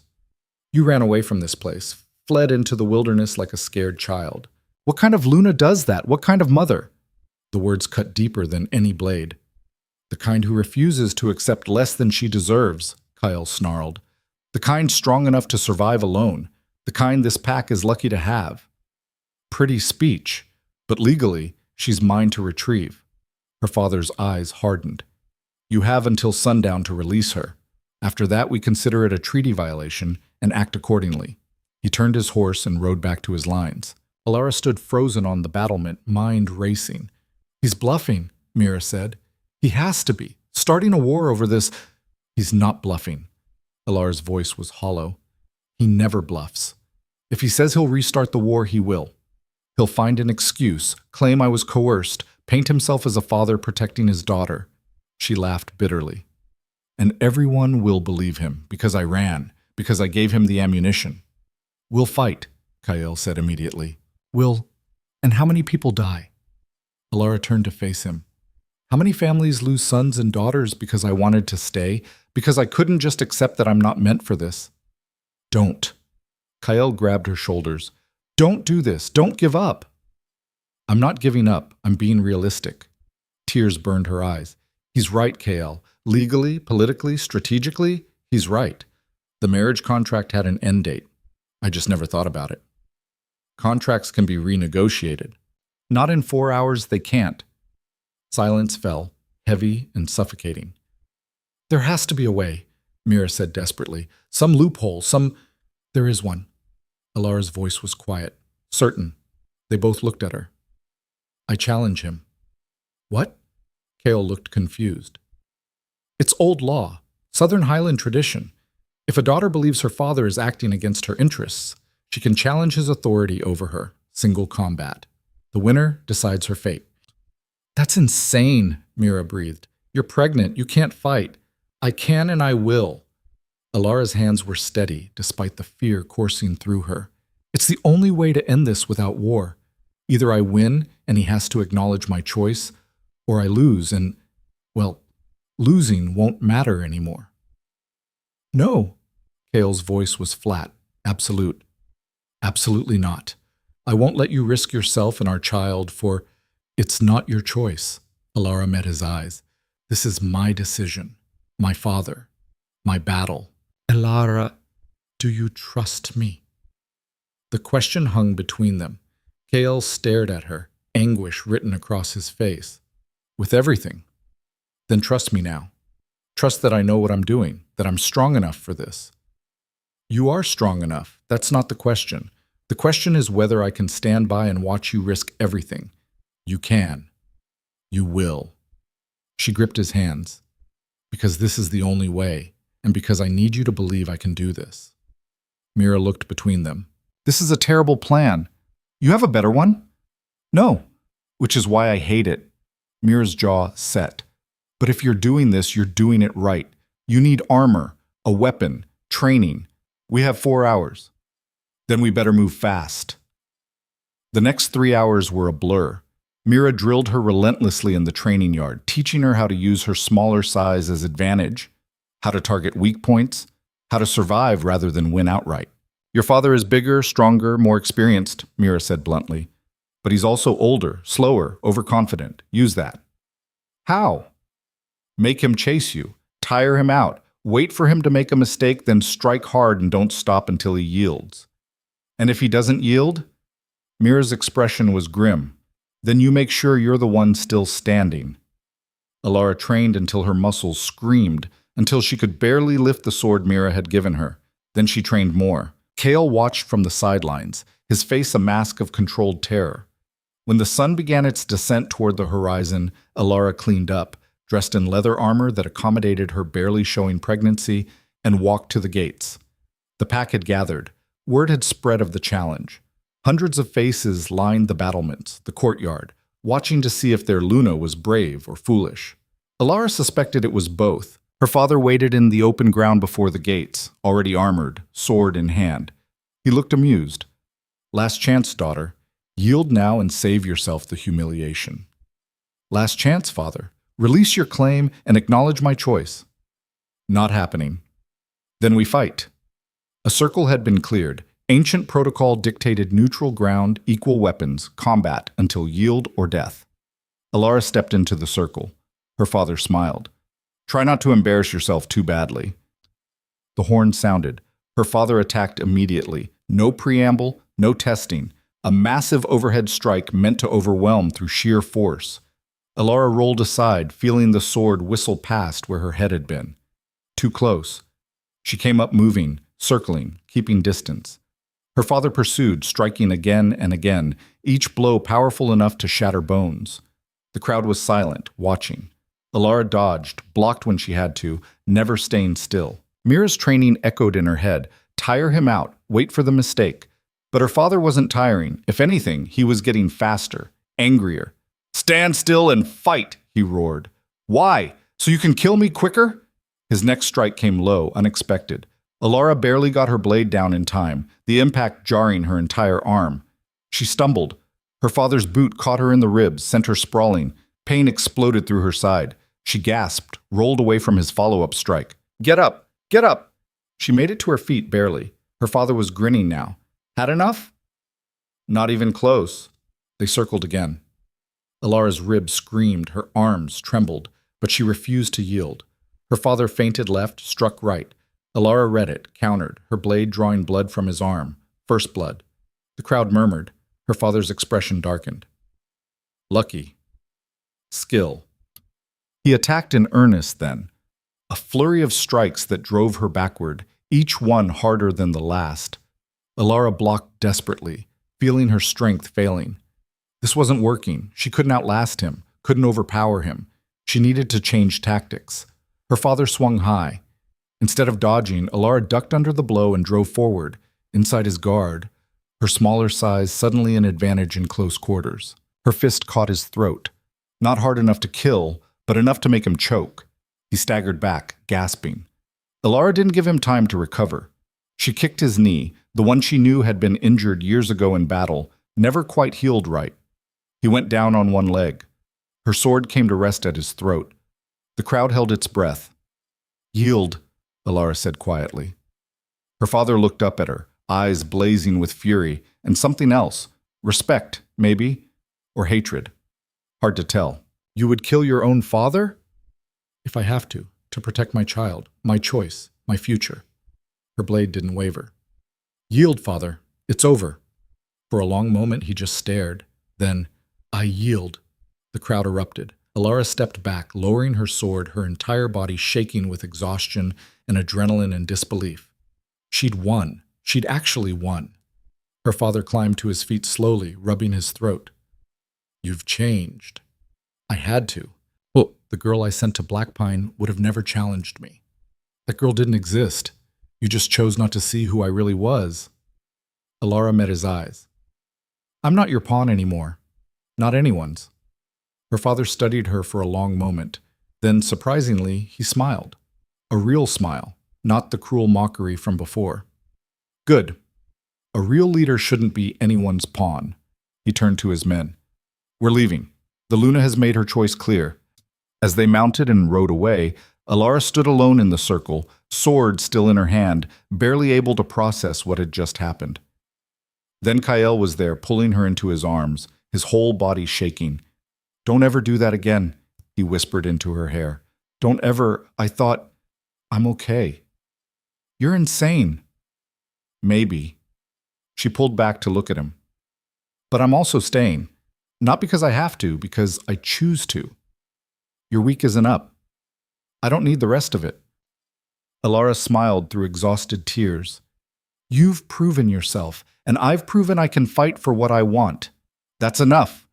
Kael's laugh was broken. You're staying. I'm staying. He kissed her then, in front of the entire pack, in the circle where she'd just fought for her freedom. And the pack, even Lord Aldrich, grudgingly, cheered. Alara had come to Blackpine as a treaty bride, had fled as a broken woman, had returned uncertain. Now she stood as Luna in truth, not because someone told her to, but because she'd fought for the right to choose her own path. And she'd chosen this. Chosen Kael. Chosen the pack. Chosen to build something real from the ashes of what had been forced. The future was still uncertain. Challenges remained. But for the first time since arriving at this fortress, Alara felt like she belonged. Not as decoration, not as a solution. As herself. Powerful, chosen, free. And absolutely terrifying to anyone who thought she'd ever be anything less. The days following the challenge transformed Blackpine in ways Alara hadn't anticipated. She'd expected resistance to continue. Whispers in corridors, challenges to her authority, the slow grind of proving herself worthy. What she got instead was something closer to reverence, though that word felt too grand for the grudging respect that now colored every interaction. Warriors who'd avoided her eyes now nodded when she passed. Servants who'd treated her like fragile decoration began asking her opinion on household matters. Even Lord Aldrich, though he'd never admit it, stopped openly questioning her presence in council meetings. Defeating her own father in single combat while pregnant had apparently settled the question of whether she belonged. You're limping, Mira observed 3 days after the fight, watching Alara cross the training yard. Bruised ribs. They'll heal. You should be resting. I've rested enough. Elara accepted the practice sword Mira offered. If I'm going to be Luna of this pack, I need to be able to defend it, and myself. You just did that. Quite spectacularly, I might add. Once, against one opponent, Elara raised the blade, testing its weight. What happens when there are multiple threats? When I can't rely on surprise or desperation? Mira grinned. Now you're thinking like a warrior. All right, let's see what you remember from our crash course. They trained for an hour, carefully, adjusting for Elara's condition and healing injuries.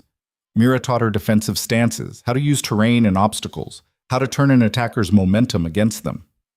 You're not trying to win every fight, Mira explained. You're trying to survive them. Big difference. What if survival isn't enough? Then you get mean. Mira's smile was sharp. And I have a feeling you can be very mean when necessary.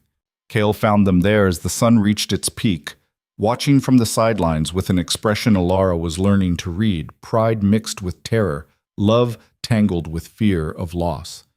Should you be doing this? He asked when they took a break.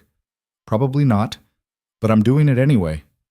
Elara wiped sweat from her face. I can't be weak, Kael. Not here. Not with what's coming. What's coming? Winter, politics. Whatever challenges we haven't anticipated yet. She met his eyes. The fight with my father was just the beginning. There will be others who test me. Test us. Let them come. His voice was hard. We'll face them together. Will we? The question came out sharper than she intended. Because I notice you still haven't fully addressed the council, haven't restructured power away from the old guard who see me as an interloper. Kale's jaw tightened. I'm working on it. Work faster. Elara softened her tone. I'm not trying to be difficult, but as long as counselors like Aldrich hold significant power, they'll undermine me at every opportunity. They'll wait for me to fail and use it as proof I don't belong. What do you want me to do? Redistribute authority. Bring in new voices, younger warriors, people who've proven themselves through action rather than birthright. Make it clear that merit matters more than tradition. That will cause upheaval. Good. This place needs upheaval. She stepped closer. You said you wanted me as a partner, as an equal. That means trusting my political instincts, not just my ability to survive assassination attempts. Kyle was quiet for a long moment. Then, you're right. I've been moving too cautiously, trying not to destabilize things too much at once. He looked at her. What do you recommend? The question sent warmth through her chest.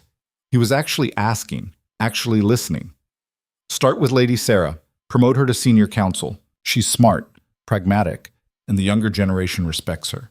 Then bring in Commander Riker from the Eastern Patrols. He's been keeping those borders secure for years with minimal resources. People trust his judgment. And Aldrich? Strip him of his military oversight. Let him keep his council seat. Taking that would make him a martyr. But remove his real power. Make him ceremonial. Mira whistled low.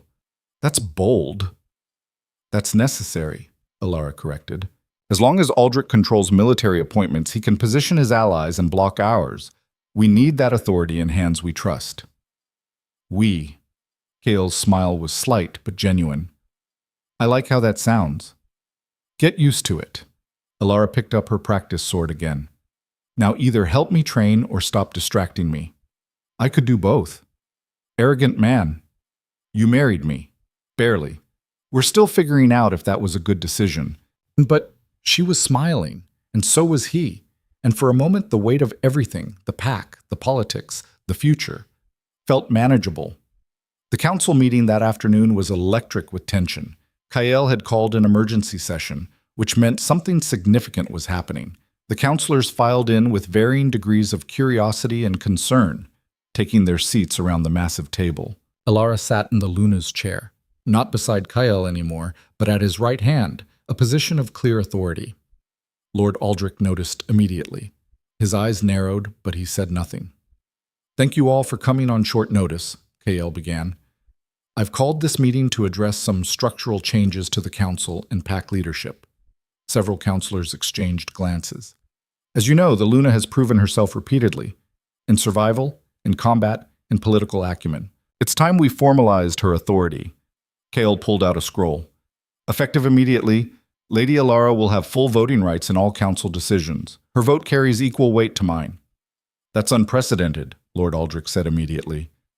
So was Aluna defeating her own father in single combat while carrying the pack's heir, Lady Sarah countered. Precedent is made by extraordinary circumstances. Additionally, Kael continued, I'm restructuring our military oversight. Commander Riker will be promoted to the council and given authority over border security and patrol assignments. Lord Aldrich, your extensive experience will be better utilized in our diplomatic relations with neighboring territories. The room went silent. Aldrich's face turned crimson. You're removing me from military command.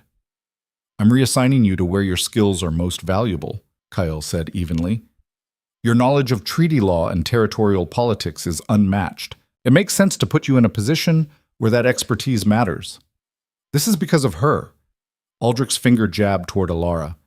She's been here mere months, and already she's restructuring centuries of tradition. She's been here long enough to identify inefficiencies and propose solutions, Kael interrupted, his voice dropping to something dangerous. Something you might have done yourself if you weren't so busy undermining her authority. I speak for the Pack's best interests. You speak for your own power. Alara's voice cut through the rising argument. Let's be honest, Lord Aldrich. You've opposed every suggestion I've made, not because they're bad ideas, but because they came from me, from someone you see as beneath you. You are beneath me. You're a... Choose your next words very carefully, Kael said softly. Aldrich's mouth snapped shut. I am the Luna, Alara continued, chosen by your king, carrying his heir, proven in combat and survival. What exactly makes me beneath you? My age? My gender? The fact that I came here as a treaty bride rather than being born into power? All of it, Aldrich said bluntly. You haven't earned your position. It was handed to you through political necessity. You're right. The admission surprised everyone. I didn't earn it initially. I was given it, but I've fought to keep it, to transform it from a title into actual authority. She leaned forward. Have you fought for anything recently, Lord Aldrich? Or have you just coasted on your family name and assumed your opinion matters because you've been here longest? Lord Marcus actually laughed, quickly stifled but audible. Aldrich's face went from crimson to purple. How dare you? I dare because someone needs to say it.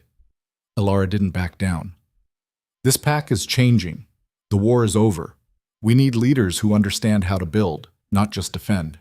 Who can adapt instead of clinging to the way things have always been. And you think you're such a leader? Aldrich's tone was mocking. I think I'm willing to learn, to listen, to admit when I'm wrong and adjust course. She met his eyes. Can you say the same? Silence. Lady Sarah broke it. I support the restructuring. Commander Riker is an excellent choice for military oversight, and Lord Aldrich's diplomatic knowledge would indeed be better utilized in treaty negotiations. As do I, Lord Marcus added. No disrespect to Aldrich, but fresh perspectives are valuable. One by one, the other counselors voiced their support. Some reluctantly, others enthusiastically, but the vote was clear. Aldrich was outnumbered. Then it's settled, Kael said. Commander Riker will be promoted. Aldrich transitions to diplomatic relations. The Luna gains full voting authority. He paused. Any other concerns? Aldrich stood abruptly. I will not sit here and be humiliated. Then leave, Alara said quietly. No one's forcing you to stay. But if you walk out of this council chamber, you forfeit your seat entirely. So choose carefully. The challenge hung in the air. Aldrich stared at her, hatred burning in his eyes. Then, slowly, he sat back down. Wise decision, Kael said. Meeting adjourned. As the counselors filed out, Alara felt the weight of what had just happened settle over her. She'd publicly challenged one of the most powerful men in the pack, and won. Mira caught her in the corridor afterward, grinning ear to ear. That was beautiful. The look on Aldrich's face when you told him to leave or forfeit his seat, I may have just made a permanent enemy. You already had a permanent enemy. Now he knows you're not afraid of him. Mira's expression sobered. But watch your back. Aldrich's the type to strike from shadows when he can't win in the light. Let him try. Alara touched the dagger at her belt. Mira's gift, still sharp, still deadly. I'm not the frightened bride who arrived here anymore. No, Mira agreed. You're really not. That night, Kyle found Alara in their chambers. She'd finally agreed to share his rooms rather than maintaining separate spaces. It felt like progress, like trust being rebuilt brick by careful brick. You were magnificent today, he said, pulling her into his arms from behind, his hands resting on her stomach where their child grew. I was terrified. Didn't show. Good. She leaned back against him. How angry is Aldrich? Furious, but contained, for now. Kael's arms tightened slightly. You were right about the restructuring. I should have done it weeks ago. You were trying to maintain stability. I was trying to avoid conflict. There's a difference. He turned her to face him. You're not afraid of conflict. You walk straight into it. Because avoiding it doesn't make it go away. It just lets it fester. Alara traced the line of his jaw. We can't lead from a place of fear. We lead by doing what's right and dealing with the consequences. When did you get so wise? Somewhere between running away and fighting my father. She smiled slightly. Turns out survival is an excellent teacher. So is love. The word still felt new between them. Precious. Fragile. Is that what this is? Alara asked softly. Love? What else would it be? Kael's eyes were serious. I've never felt like this before. Never wanted someone's happiness more than my own. Never been terrified of losing something I didn't even know I needed. That sounds exhausting. It is. He kissed her forehead. It's also the best thing that's ever happened to me. Alara stood on tiptoe to kiss him properly, deep and slow and full of promise. When they broke apart, she rested her forehead against his. I love you too, she whispered. I fought it for so long, told myself it was dangerous to care this much, but I can't help it. Don't help it. His voice was rough. Never help it. I want you to love me. I want to deserve it. You're getting there. Just there? Rome wasn't built in a day, King. He laughed, and the sound filled the room like warmth. The weeks that followed brought winter in earnest, snow piling against the fortress walls, wind howling through the mountain passes, the world contracting to fire-warmed spaces and careful rationing of supplies. But inside Blackpine, something was growing. Commander Riker took it to his new role with quiet competence, restructuring patrol rotations and supply lines with an efficiency that made everyone wonder why it hadn't been done sooner. Lady Sarah proved invaluable in council meetings, her sharp mind cutting through political posturing to practical solutions. And Alara bloomed. Her pregnancy became visible now, her stomach rounding despite the thick winter layers everyone wore. She moved through the fortress with growing confidence, no longer questioning her right to be in strategy meetings or training sessions or anywhere else she chose. The pack responded. Slowly at first, then with increasing acceptance. Women sought her out for advice about marriages, children, surviving in a world designed by and for men. Warriors asked her to observe their training, valuing her tactical perspective. Even some of the older families, initially resistant, began to soften as they watched her transform the Luna's role from ceremonial to substantive. You're becoming beloved, Mira observed one afternoon as they walked the frozen gardens. Do you realize that? I'm becoming tolerated. Same thing in a place like this. Mira pulled her cloak tighter against the wind. 6 months ago, half the pack wanted you gone. Now they're asking your opinion on everything from crop rotation to combat formations. Because I've proven I'm not useless. Because you've proven you care. There's a difference. Mira stopped walking, her expression serious. Alara, you're changing this place, making it better, more fair, more human. It needs changing. I know. I'm just saying, don't underestimate what you've accomplished. Mira's smile was genuine. You came here broken and scared. Look at you now. Alara looked down at her growing belly, at the fortress walls surrounding them, at the life she'd built from the ashes of what had been forced. I came here as a pawn, she said quietly. I'm leaving as a queen. You're not leaving. Figure of speech, Alara grinned. Though if Kyle forgets another anniversary, I might reconsider. You've been married 6 months. There is no anniversary yet. Our first kiss in the storm. 3 months ago tomorrow. Mira laughed. You're keeping track? Of course I am. I'm romantic, not dead.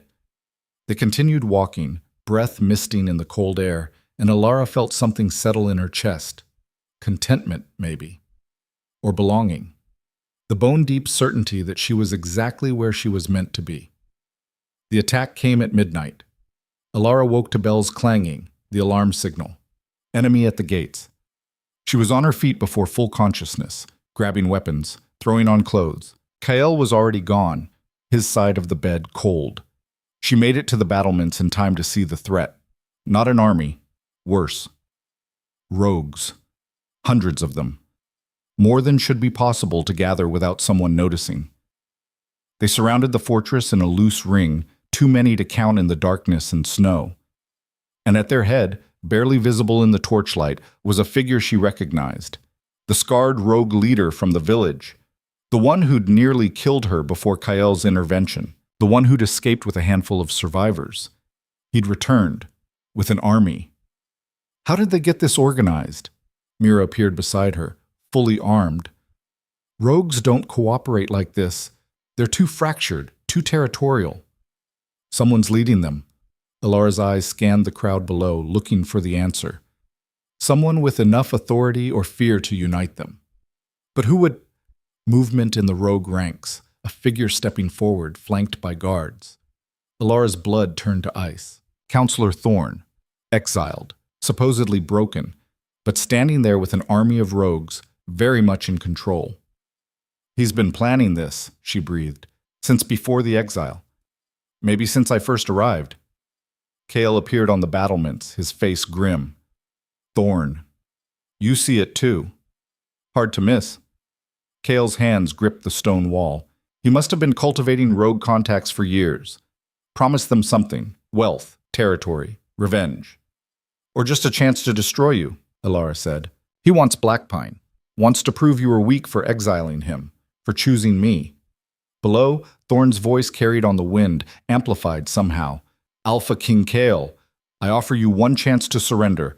Open the gates, abdicate, live in exile as you forced me to. He paused. Refuse, and we take the fortress by force. Kill everyone inside, starting with your precious Luna. The threat was clear, specific, personal. He's bluffing, Mira said. The fortress is impregnable. We can outlast a siege. Not with this many attackers, Commander Riker interrupted, joining them. We have supplies for winter, but not for a prolonged siege against these numbers. And if they have siege equipment, he trailed off meaningfully. They do, Kael confirmed, pointing. In the darkness, barely visible, shapes that could only be trebuchets being assembled. Thorn's been planning this meticulously. Silence fell over the battlements. So what do we do? Lady Sarah asked. We can't surrender, but we can't survive a siege. Alara's mind raced, sorting through options, strategies, possibilities. Then it hit her. A plan so audacious it might actually work. We don't do either, she said. Everyone looked at her. We attack. Are you insane? Aldrich had appeared, looking genuinely shocked. They outnumber us 5-1. In open combat, yes, but not in tactics. Alara turned to Kael. The rogues are united by Thorn's authority and promises. Remove him, and they fracture, fall apart. You're proposing assassination. I'm proposing a surgical strike, small team, fast movement. Take out Thorn before the siege equipment is in place. Her eyes locked with his. It's our only chance. It's suicide, Aldrich protested. You'd never reach him through that many rogues. I would. Mira's voice was quiet, certain. Give me 20 warriors, our best. We go over the back wall while they're focused on the front gates. Circle around. Hit Thorn's position hard and fast. They'd see you coming, not in a blizzard. Alara pointed at the sky where clouds were gathering with ominous speed. Storm's coming, big one. In an hour, maybe less, visibility will be almost zero, perfect cover. Kael studied the sky, then the rogue army, then her. This could work, or it could get everyone killed. Staying here definitely gets us killed, eventually. Alara gripped his arm. We need to take the offensive. Show Thorn and every rogue down there that we don't cower behind walls. I lead the strike team, Kyle said immediately. No. Alara's voice was firm. You're the Alpha King. If you die, the pack falls apart. Mira leads. I go with her. Absolutely not. I have to. She met his eyes. This is my fight as much as yours. Thorn came back because of me, because I disrupted his power. I need to be there when we end this. You're pregnant, which is why I'll stay back from direct combat.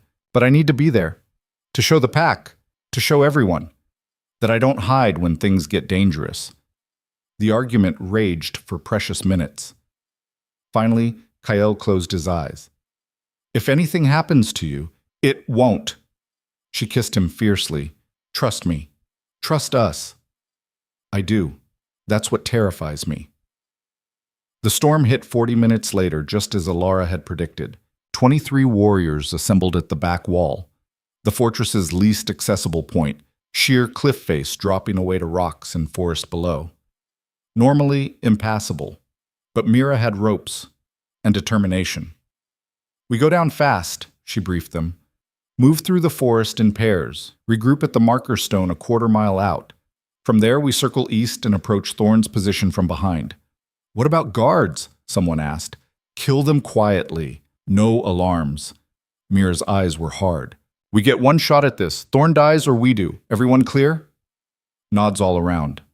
Alara checked her weapons. Mira's silver dagger, a short sword, throwing knives.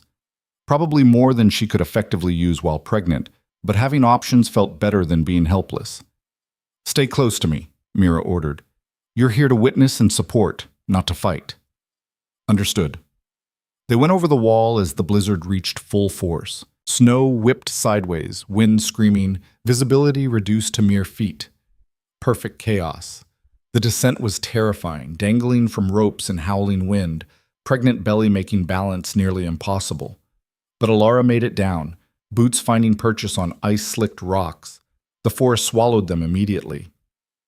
Moving through the storm was like swimming through frozen darkness. Alara followed Mira's form ahead of her, trusting the warrior's instincts completely. Around them, the other team members moved like ghosts, silent, efficient, deadly.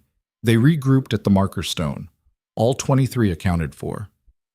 East route, Mira whispered, quiet as death itself. They moved. Through the trees, around rocky outcroppings, avoiding the main rogue camps. Twice they encountered sentries. Both times Mira's team eliminated them before they could raise alarm. Then they were at the edge of Thorn's command area. 3 large tents formed a triangle, guards posted at each corner. Inside the central tent, lights burned, shadows moved. That's him, Mira breathed. Has to be. How do we get past the guards? Alara whispered. We don't. Mira gestured to her team. Silent hand signals Alara didn't fully understand but trusted implicitly. The warriors split into groups. 3 moved left, 3 right. The rest stayed with Mira. Then, synchronized perfectly, they struck. The guards died fast, throats cut, bodies lowered silently to the snow. Before the alarm could be raised, Mira's team was at the tent entrance. Ready? She asked Alara. Ready. They burst through. Thorn stood over a map table surrounded by rogue lieutenants. His head snapped up, eyes widening in genuine shock. Hello, counselor, Alara said coldly. Miss me? Thorn recovered quickly, his hand going to his sword. You should have stayed behind your walls, girl. Should have, didn't. She drew her dagger. Turns out, I don't like hiding. The tent erupted into violence. Mira and her warriors engaged Thorn's guards. Blade meeting blade, blood spattering maps and snow. Alara moved backward, staying out of direct combat as promised, but her eyes never left Thorn. He was fighting toward her, cutting down one of Mira's warriors, his face twisted with hatred. You destroyed everything, he snarled. My position, my influence. Decades of work ruined by some southern girl who seduced the king. I didn't seduce anyone, Alara interrupted. I survived you. Big difference. Thorn lunged. Alara dodged, barely, her pregnant body slower than she wanted. His blade caught her cloak, ripped it away. She stumbled backward, hit the tent wall. Thorn loomed over her, sword raised. Kael should have kept his distance, should have used you and discarded you. Instead, he let emotion make him weak. Love isn't weakness. It is when it costs you everything. His sword descended and stopped. Mira's blade had appeared through Thorn's chest from behind, the point emerging red and deadly. No, Mira said quietly.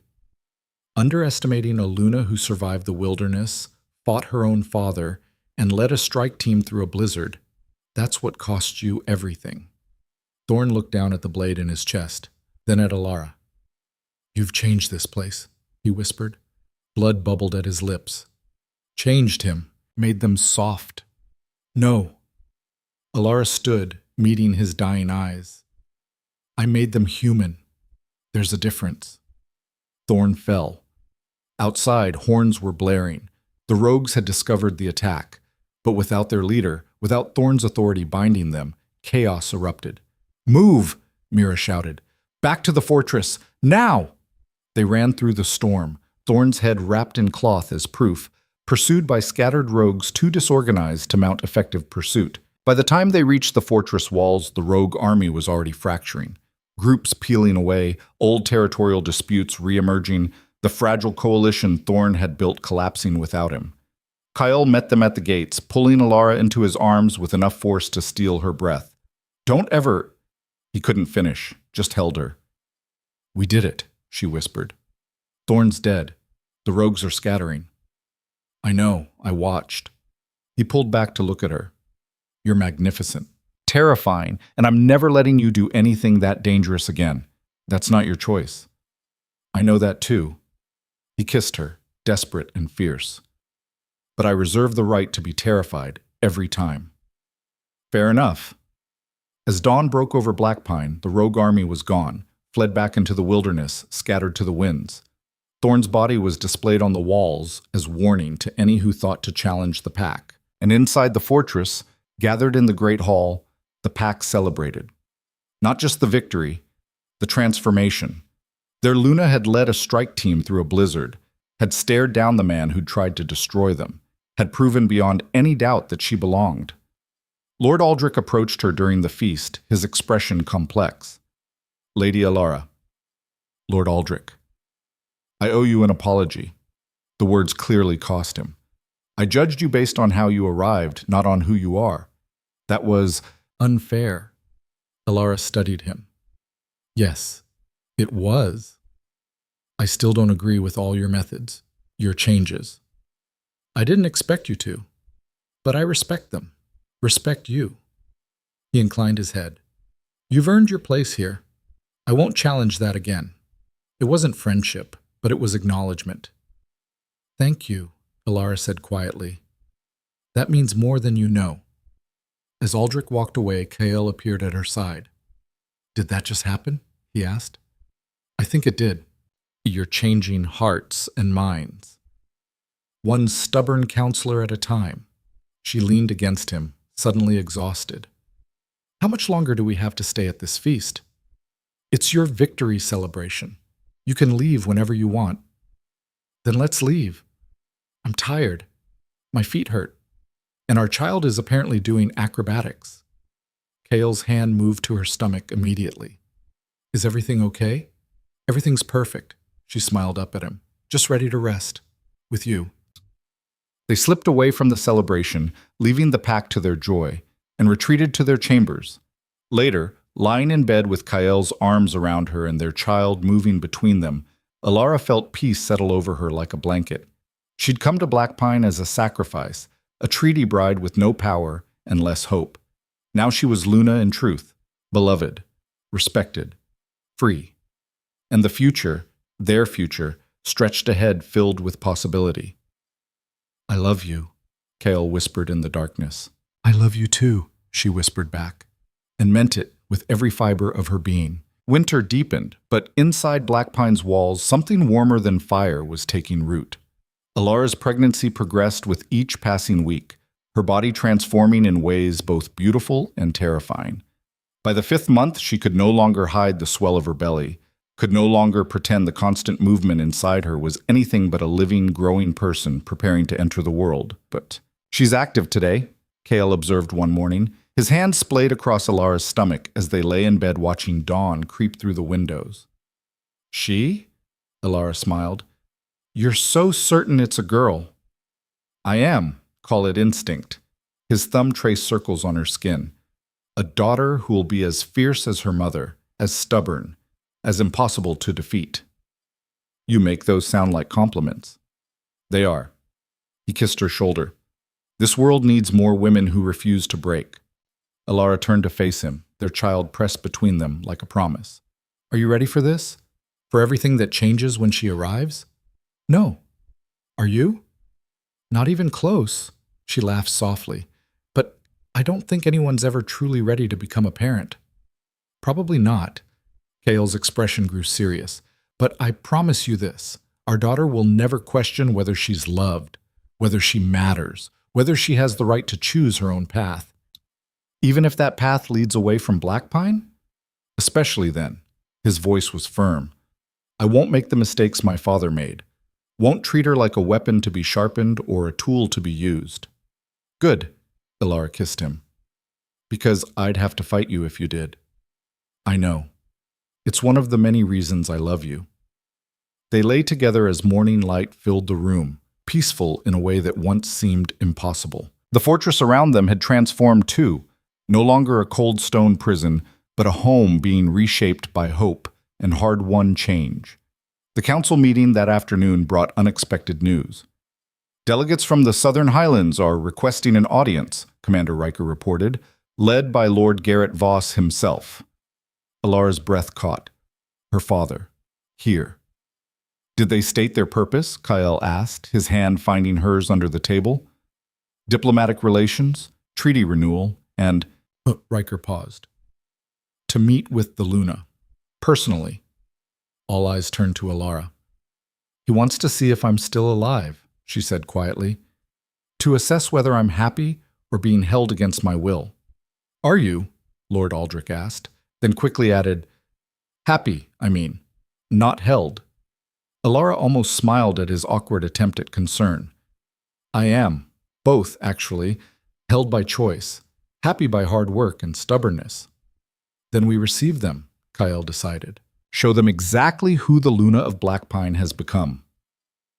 The delegation arrived 3 days later, 10 warriors, 5 advisors, and Lord Garrett Voss at the center, looking older and somehow smaller than Alara remembered.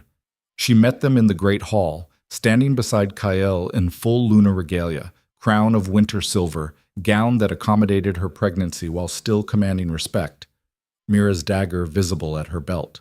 Her father's eyes widened when he saw her stomach. Daughter. Father. They stared at each other across the expanse of stone floor, years of complicated history hanging between them like smoke. You look well, her father said finally.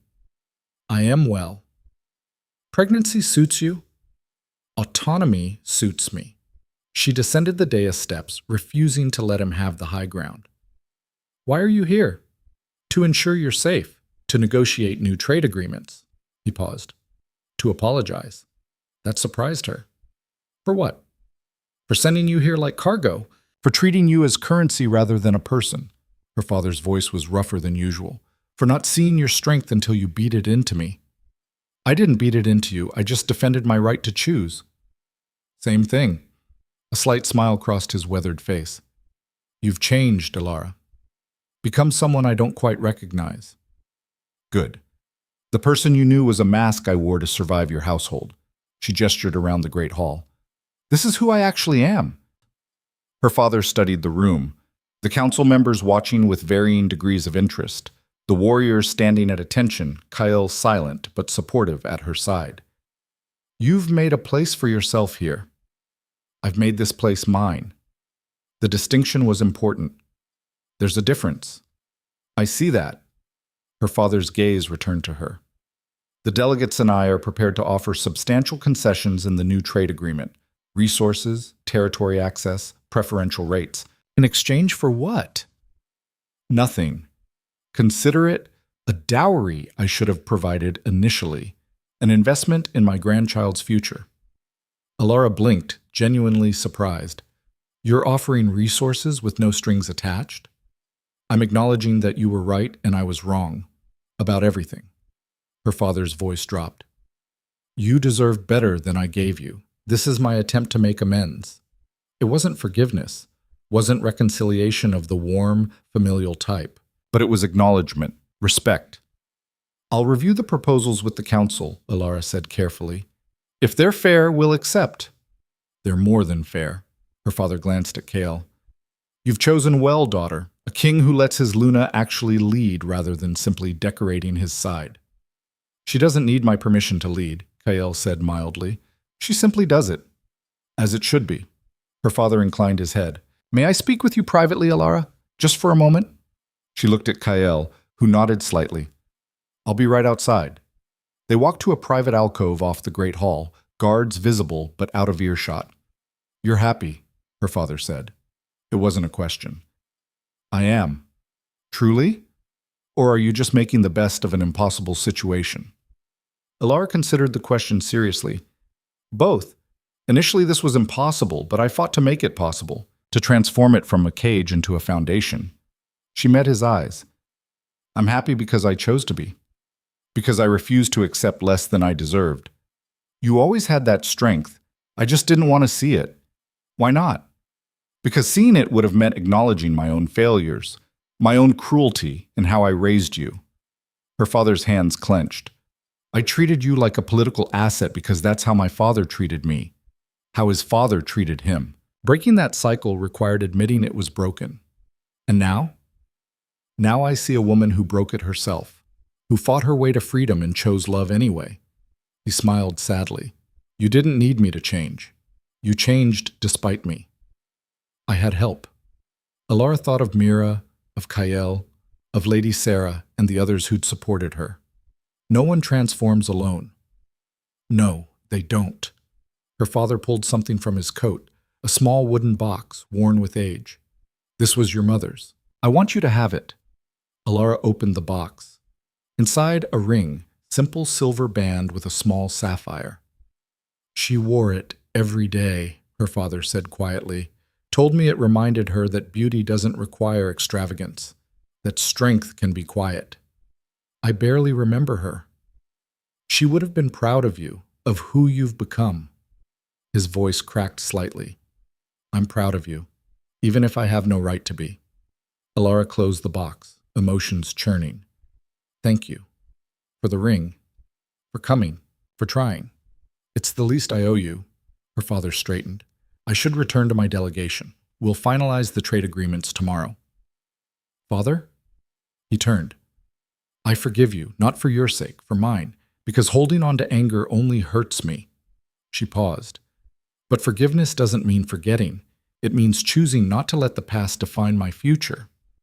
That's wise beyond your years. I've had to grow up fast. After her father left, Kael found her still in the alcove staring at the ring. Everything all right? I think so. She showed him the ring. My mother's. He wanted me to have it. Kael examined it carefully. It's beautiful, simple, but elegant. Like her, apparently. Alara slipped it onto her finger. It fit perfectly. Strange how family can hurt you and heal you in the same conversation. Is that what happened? Sort of.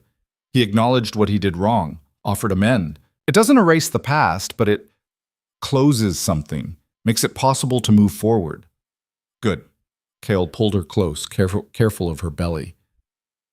You deserve closure, peace, all of it. So do you. I have it, right here. He kissed the top of her head. Everything I need. The trade negotiations concluded successfully, with the Southern Highlands providing resources that would carry Blackpine through the harshest winter and beyond. Her father's delegation departed with new treaties signed and grudging respect on both sides. But Alara barely noticed. Her focus had shifted entirely to the life growing inside her. By the 7th month, she could no longer train with Mira, could barely walk the fortress without exhaustion. Her body had become something foreign, swollen, ungainly, constantly aching. I hate this, she told Mira one afternoon, sprawled in a chair in her chambers. I feel useless. You're growing a human being, That's the opposite of useless. I can't fight, can't lead strike teams, can't even attend council meetings without needing to rest halfway through.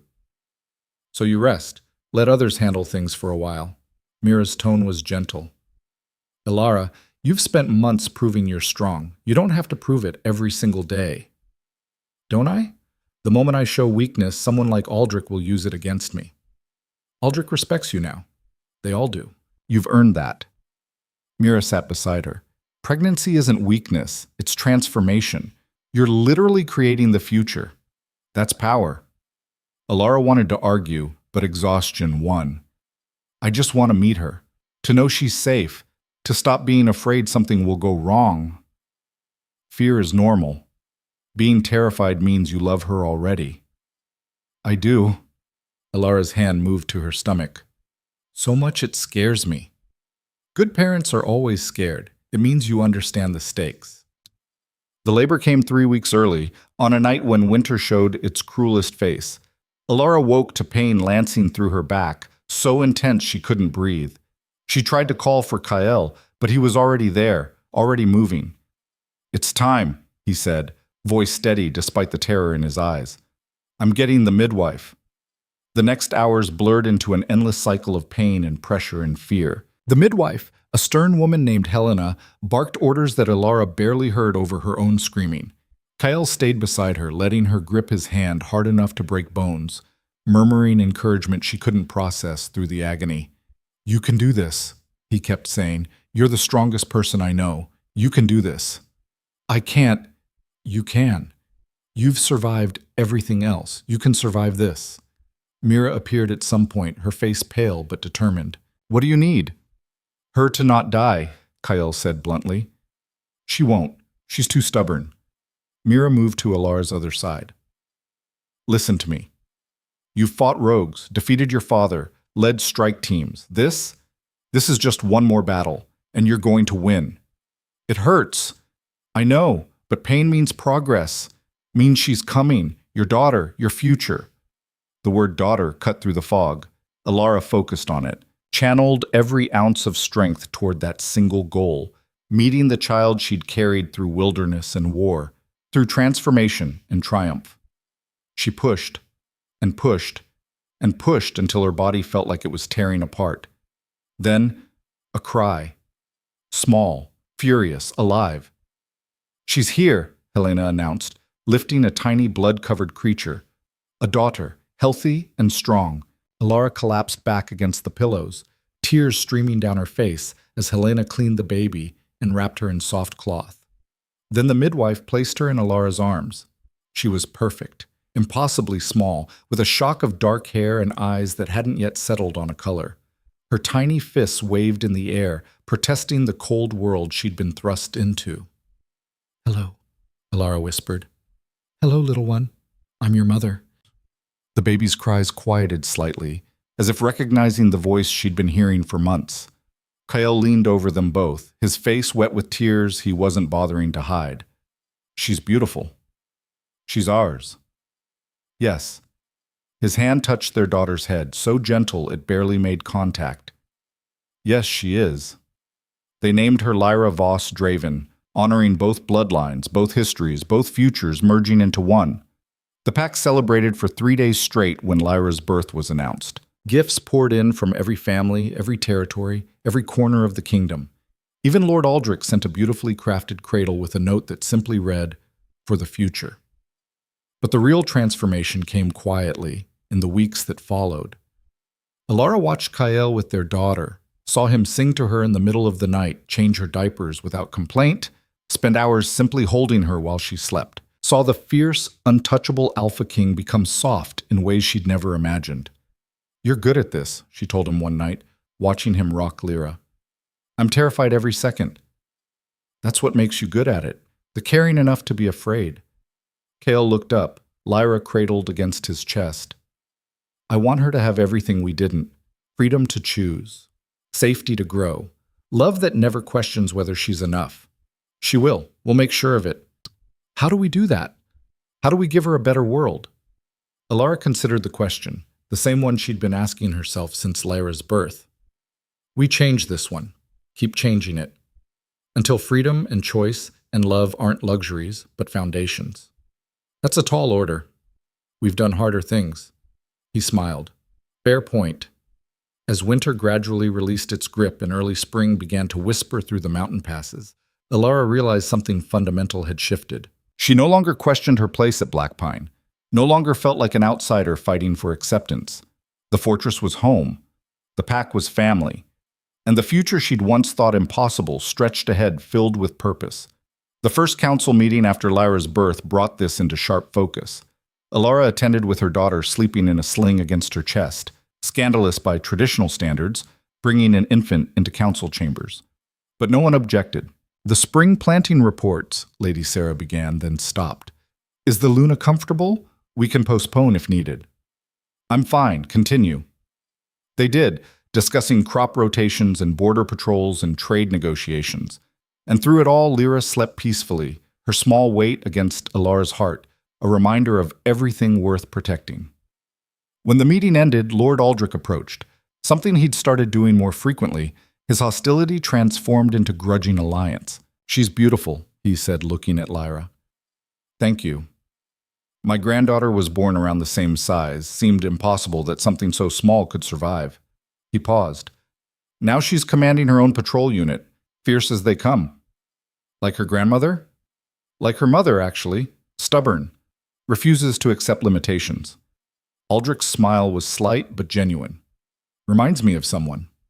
"Are you complimenting me, Lord Aldrich?" "I'm acknowledging reality. You've transformed this pack, made us stronger, more adaptable." He looked directly at her. "I was wrong to oppose you. I'm man enough to admit that now." "That means a great deal." "It should. I don't admit being wrong often." He nodded to Lyra. "She'll have a better world because of what you've built. That's worth celebrating." After he left, Mira appeared at Elara's elbow. "Did Aldrich just apologize to you?" "Something like that." "Miracles never cease." Mira grinned. "You've done the impossible, Elara. United the pack, changed centuries of tradition, made even the most stubborn old warriors see reason." "We did it together." "No, you led. We followed." Mira's expression turned serious. "You came here broken and afraid. Look at you now. Luna in truth, mother, leader. You're everything this pack needed and didn't know to ask for." Elara looked down at Lyra, at the tiny life sleeping peacefully despite the weight of everything she represented. "I just want her to have choices, to never feel trapped the way I did." "She will. You're making sure of it." Mira touched Lyra's head gently. "You're rewriting what it means to be Luna, to be a woman in power, and she'll grow up knowing it's possible because you showed her."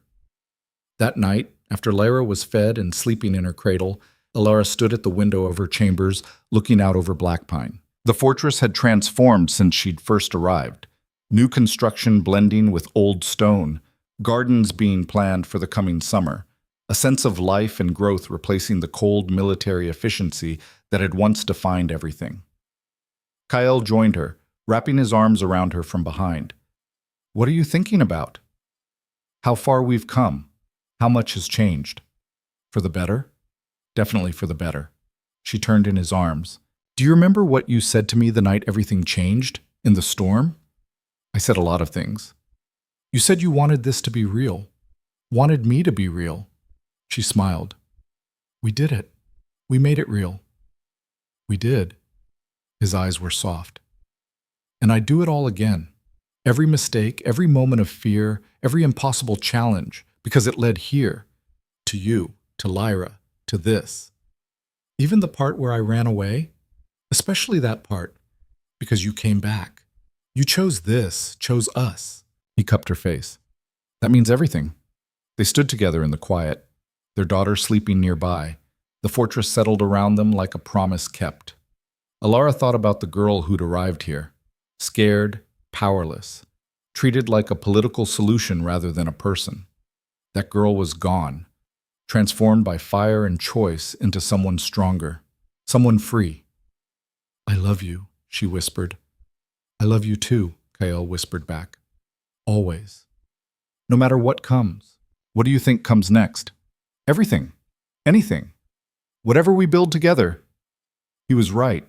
The future stretched ahead, uncertain, challenging, filled with possibilities both beautiful and difficult. But Alara no longer feared it. She'd survived the wilderness, defeated her father, led warriors through blizzards, transformed a pack from rigid tradition into something more flexible and human. She'd become exactly who she was meant to be, not a treaty bride, not a solution, not a pawn on someone else's board. A Luna, a mother, a leader, a woman who'd chosen her own path and fought to keep it. And in the cradle nearby, Lyra slept. The future Alara had fought for, the hope she'd built from ashes, the proof that love and strength and stubborn refusal to break could transform anything. Even a forced marriage into something real. Even a prison into a home, even a scared girl into a queen. Spring came fully to Black Pine 6 weeks later, transforming the harsh mountain landscape into something gentler. Flowers pushed through thawing ground. Rivers ran clear and cold. The world renewed itself. Alara stood on the battlements with Lyra in her arms, showing her daughter the kingdom she'd one day help lead. "See that?" she murmured, pointing to the forest beyond the walls. "That's where I ran when I was scared, where I learned I was stronger than I thought." Lyra made a small sound, her eyes tracking the movement of Alara's hand. "And there." Alara pointed to the training yards below, where Mira was drilling new recruits. "That's where I learned to fight, to defend myself and those I love." Kael appeared beside them, his hand resting on the small of Alara's back. Giving her the tour? Teaching her the geography of transformation. "She's 6 weeks old." "Never too early to start." Alara kissed Lyra's head. "I want her to know this place not as a fortress but as a foundation, where change is possible, where strength comes in many forms." "She'll know. We'll make sure of it." Kael looked out over the landscape. "What do you see when you look at all this now?" "Home, possibility, a future worth fighting for." Alara met his eyes. "What do you see?" "Everything I never knew I wanted. Everything I'm grateful I found." He kissed her softly. "Thank you." "For what?" "For fighting. For staying. For transforming me as much as you transformed this place." His voice was rough with emotion. "For giving me a reason to be more than just a king. You gave me the same. A reason to be more than just a survivor." They stood together as the sun climbed higher, their daughter between them, the pack moving through its daily rhythms below. And Alara felt something settle deep in her bones, the certainty that this was exactly where she was meant to be. Not because fate had decreed it, not because politics had demanded it, but because she'd chosen it, fought for it, built it from nothing into everything. In the end, it wasn't war that had saved the kingdom, wasn't tradition or power or political strategy. It was love, courage, a woman who refused to accept less than she deserved, and that changed everything. The story of the Luna who ran away and returned stronger would be told for generations. How she'd faced the wilderness pregnant and alone, how she'd fought her own father for freedom, how she'd led warriors through storms and transformed a pack from rigid tradition into something more human. But Alara didn't think about legacy or stories. She thought about Lyra's small weight in her arms, Kael's steady presence beside her, the life they'd built together from ashes and hope.